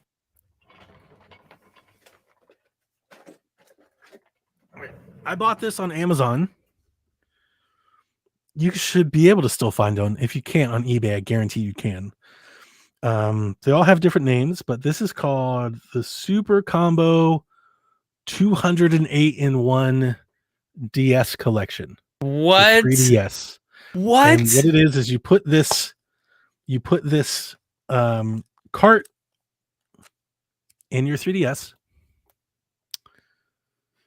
Okay. And it's 208 DS games that play back on a 3DS cart. That's how much bigger. Yeah. Wow. And it's all the Pokemons. It's everything you're thinking. It's all the Pokemons. It's all the things. Where did that come from? I bought it on Amazon for like $12. It's like super cheap. Oh my gosh. Yeah. One time you told me about that thing that looks like a Game Boy, the RG35XX or whatever it is. Yeah. Yeah. I ended up picking that up. I still haven't even played it. And now you're showing me this that I can pick up on Amazon. All these these emulator things that look illegal that apparently you can just buy on Amazon. Yeah. This is a thing, or eBay. So this has all the Pokemon DS games. There's like 30 of those. Mario Bros, Mario Kart, Mario Party, Mario Luigi, Mario Slam Basketball, all the Kirby games, Harvest Moon, Room Factory, all the Castlevania games, Golden Sun, Legend of Zelda, Spirit Tracks, Phantom Hourglass, The Sims, Call of Duty, Final Fantasy, Call of Duty, Professor Layton, Legend of Spyro. You could just keep scrolling through these, and there's a bunch. I'd love to see like the game list there too, because it can be kind of I'm intimidating. not sure if it'll come into focus, but this is the OS. This is what you're navigating. See the games? Okay, it's just like a list. Yeah. And you just scroll through. You can zoom that list if you want like 10 options on the screen or 4 options on the screen, but this is it, and that's it. You just go through them, really you pick good. the game, and but if you could you like dump that onto the system if it was modded, and then it would like load that up, because that would be cleaner. So, and then probably faster. You just press load, and then that's it. And then it's just playing. Yeah. This is Mario 64 on 3DS. Because I think like the kids were just so funny you said that. I was just mentioning that on the Nintendo Drive. There you go. This week.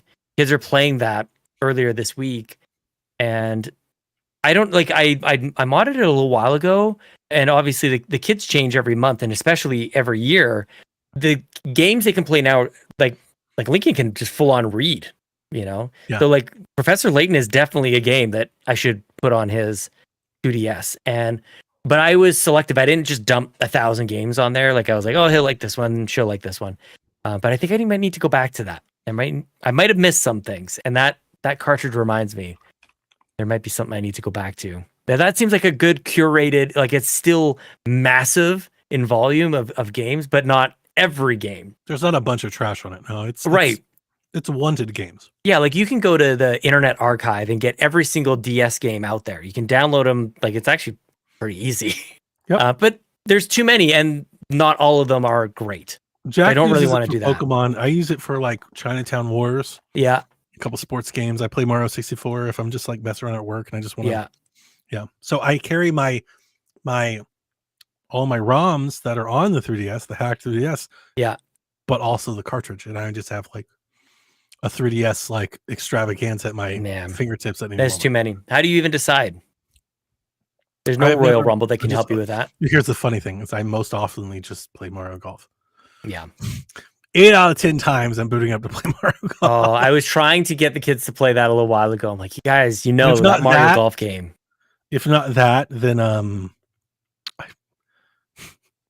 I almost feel embarrassed to keep going as hard as I've had for this, but I fucking to this day, I still love Metroid Blast Ball, and like I want it to be included in every Metroid game that ever releases. Like I Yeah. absolutely love Metroid Blast Ball, and I'm upset that other people don't seem to like it as much as I do. I'm not with you on that, but Like, I would most people aren't. love it if it was like a cheat code, like you enter like up, down, left, right, blah, blah, blah. Like, and all of a sudden you're playing this. It's just like an Easter egg in every Metroid game It's from now so on. good. It's so good. I still play the Oh, bots. Did you ever play Ironfall on 3DS? No, I don't even know It's what like that is. it's the 3DS's version of Gears of War. What? I love it. It's called Ironfall? Ironfall, look it up, YouTube it. Ironfall. It's one of my favorites. I've brought it up over many years. I bring it up on Shaq all the time when people ask about favorite 3DS gems. Ironfall. It's Gears of War, but for 3DS. Dude, the 100% first what it thing that is. showed up on YouTube was what's this dude's name? Barry Dunn? Barry Dunn. I remember him. You used to know him, right? Impact Game Station. Yeah, he's from Ireland. Yeah, his video popped up instantly. Ironfall, and he's Yep. walking through this. He actually had a really good setup. He has a mounted camera pointing down at a table, and just playing this game. This is a really and everything's like in focus and lighting looks good. Wow. Mm-hmm. Yeah, using that there the nub. Yeah. Use the nub. Wow. Yeah, I might have to go. I got enough games, man. What do I get so sucked in with like conversations like this. It's like, I got to do this. It's like, I've got a list on my whiteboard right beside me. I just finished I do- Xenoblade with 90 damn hours. I'm about to I finish do, Disney Illusion. I do Mario Maker, I do Kirby Planet Robobot, I do Box Boy. Yeah. I really still kind of dig Hyrule Warriors on 3DS, and that was like Yeah. pretty amazing that it can run there. Yeah. Of course, all of my Fire Emblem games. I have a whole folder Yeah. dedicated to every one of those. I could see myself replaying Birthright. But I also don't want to like ruin it, but that has a special place in my heart. Fire Emblem Fates. Yeah. Yeah, really good. The best. I mean, yeah, video games As are far fun, as- man. As Yarden's question, What's in your collection that you would never part with?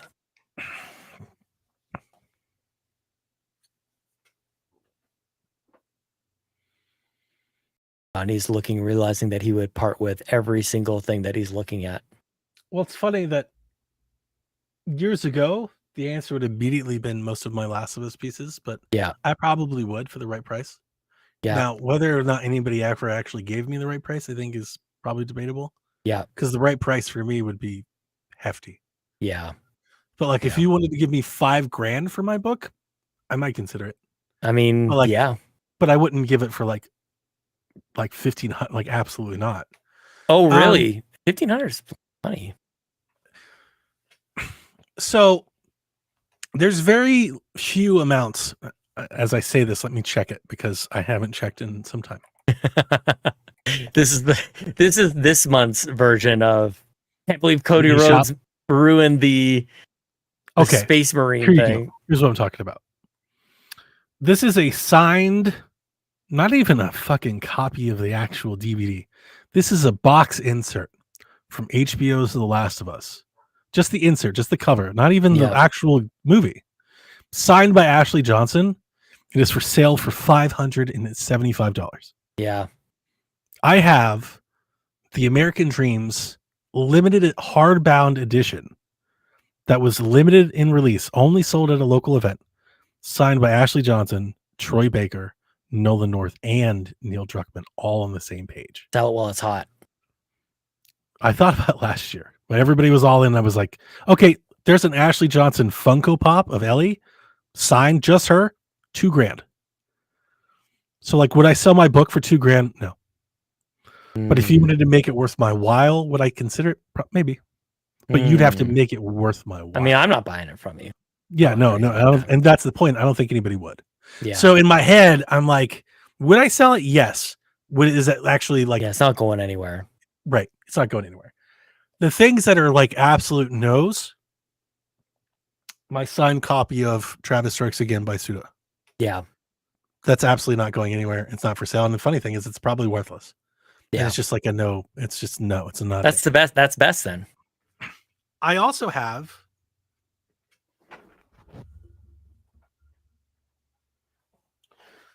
This was a recent pop-up shop in Japan. I had to import this through shady means.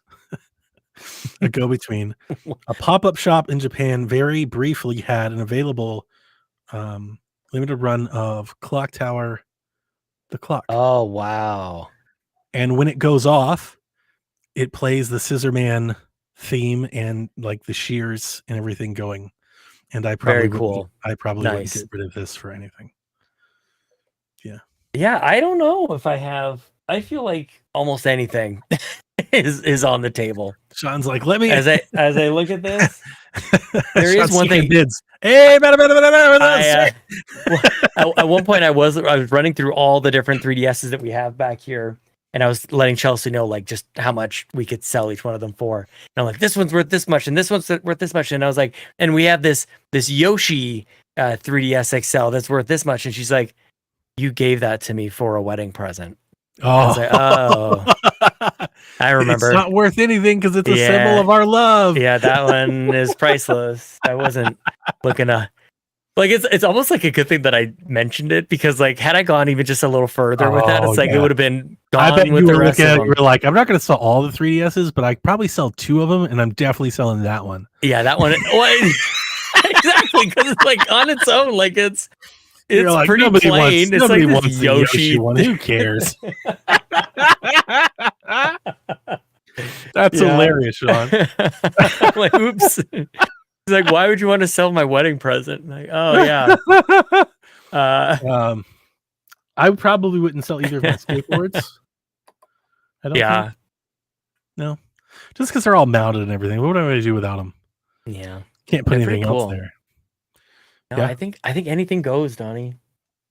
Which is easier said than done because I had I've got a Master Chief Xbox One Collector's Edition controller, and I'm like, don't really need it, but like getting rid of it would feel kind of crappy. And I've got a Titanfall Xbox One controller that looks pretty cool, but like getting rid of it would feel kind of crappy. So I think that I just like one has to go out the door, and then it's all gone. But I haven't really started this. I haven't gone down this path yet. There's a Majora's Mask 3DS XL that's already modded for sale. I wouldn't even have to mod it. Fiona's in the chat. Will buy all of it for not one but 2 double doubles, Sean. Well, 2. Fiona, as generous as that is, I'm also a little embarrassed that you should know, Fiona, that A, I don't like Tim Hortons, and B, I don't have cream in my coffee nor sugar, which is that's don't give double me double, that 2 cream, 2 trash. sugar. Fiona. Are you trying to erupt a IBS or lactose intolerant episode? Come on, man. Can't be doing that. Be mildly sick for a little while. Can't be having that. Yeah. Dude, but a double double is tasty though, I will say. I just can't really take it. It's just a ton of sugar and a ton of cream. It's just I can't do that either. little coffee with that. Very tasty. Yes. So nice. Yeah, no, the stuff that's been given to me, the stuff that is Bobby's is a no-go, but and Chelsea's, whatever Chelsea owns, of course. I can't sell. Chelsea stuff. But I would love to like see what we could get for some of these Skylanders that we still got up here. Got a great Skylanders collection. I have Donkey Kong Skylander. Same. We got both. Yeah. We have the light and there was a dark version as well. I never got the Bowser one. Is it the Bowser? Yeah. Yeah, I never Yeah. got Bowser, but I got we Donkey got that Kong. one. I love the Donkey Kong. Yeah. Zeranix, you missed it when he was talking about selling her 3. Yeah. Yeah. She's like, good answer. He's like, well, Yeah, I Well, tried. actually, I forgot. Not if she didn't pipe up, he would have sold that I shit. would have sold it. I absolutely would have sold It it. was her wedding gift. I didn't even remember, dude. Oh my gosh. This is why like people are like, oh, I John's can't like, believe you can't "Yo, hey, remember like what Chelsea, Nintendo gave me this. Here you go. Thanks. Yeah. Oh. Ryan's like, I can't believe you didn't remember me talking about this video game. It's like, dude, I don't even remember what I got my wife for a wedding present, dude. Like, I don't know. Yeah, it's good. Oh, it's always a good It's comeback. like I can't remember anything. Sure. My mind. We need a cure for this dementia, this early onset Alzheimer's. It's no good. Coming for me. Anyway. Did you eat? Did you eat dinner? Yeah, I've been eating as we've been talking in between. I've been snacking on bites need while to you were eat. talking. Might be time to grab a bite of food in my face. Booted up. Budo's playing Mario Maker. On 3DS? Yeah. Why do I not remember a Mario Maker on 3DS? The whole thing, man. Again, I don't remember, dude. I don't remember anything, man. It's pretty excellent, but people. That's why I'm so excited all the never time. Took off. I was always surprised and would always not surprised. I was always in awe of how well 3DS took ports. You know, yeah, like Smash. Smash was really good. Look at that. It's just Why do I not remember that at all? Yeah, Smash is better on 3DS, arguably. It's excellent on 3DS. Yeah, like it's really every bit as good, if not better. Yep. In its own way on 3DS. Yeah, and like had Yoshi and it had Hyrule Warriors, had Mario Maker. Like they really got those Wii U games to go. Like they got them there. Damn 3DS, dude. Mm-hmm. That's what this episode is. Xbox is dead. Long live 3DS. Long live 3DS. I love it. Don't sell your wife's wedding presents that you got for her. It's not even like it'd be another thing too if like she got me something and I forgot that she got me that and then I would try to sell that. I tried to sell my gift that I gave to her that apparently has landed like behind here. Like you can't even see it. It's like behind all the you bought Kirby her stuff the thing and then tried to and then I tried to sell it. That's the whole like what's yours is mine kind of thing. Like we no longer have yours and mine. It's just ours. I love it. That's hilarious. Yeah. Like of course I would do something like that. What's the matter I don't with me? have a core spot here on the 3DS. I haven't filled that up. I gotta get a charger for mine. This is it. I gotta fire it up. I wonder if it's even available. I bet it's not. Let's see here. Uh-oh. Nope. Empty. Oh, error code. Oh yeah. Yeah.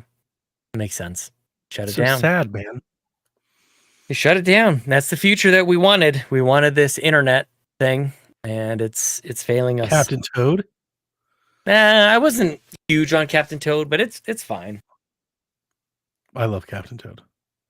Captain But Toad's also, good. I was just saying, like another Wii U game that they just brought down. Yeah. It was totally fine on 3DS. Mm-hmm. Yep. All right. Well, I think we can close it there. Let you go eat. I'm going to eat. Yeah. I haven't eaten anything all day. I'm going to buy this person 3DS. Hell yeah, dude. I'm going to go sell this Yoshi 3DS I just found on my shelf. All right. We'll catch you. All right, man. Catch everybody next month. Sweet hangs. Sweet hangs.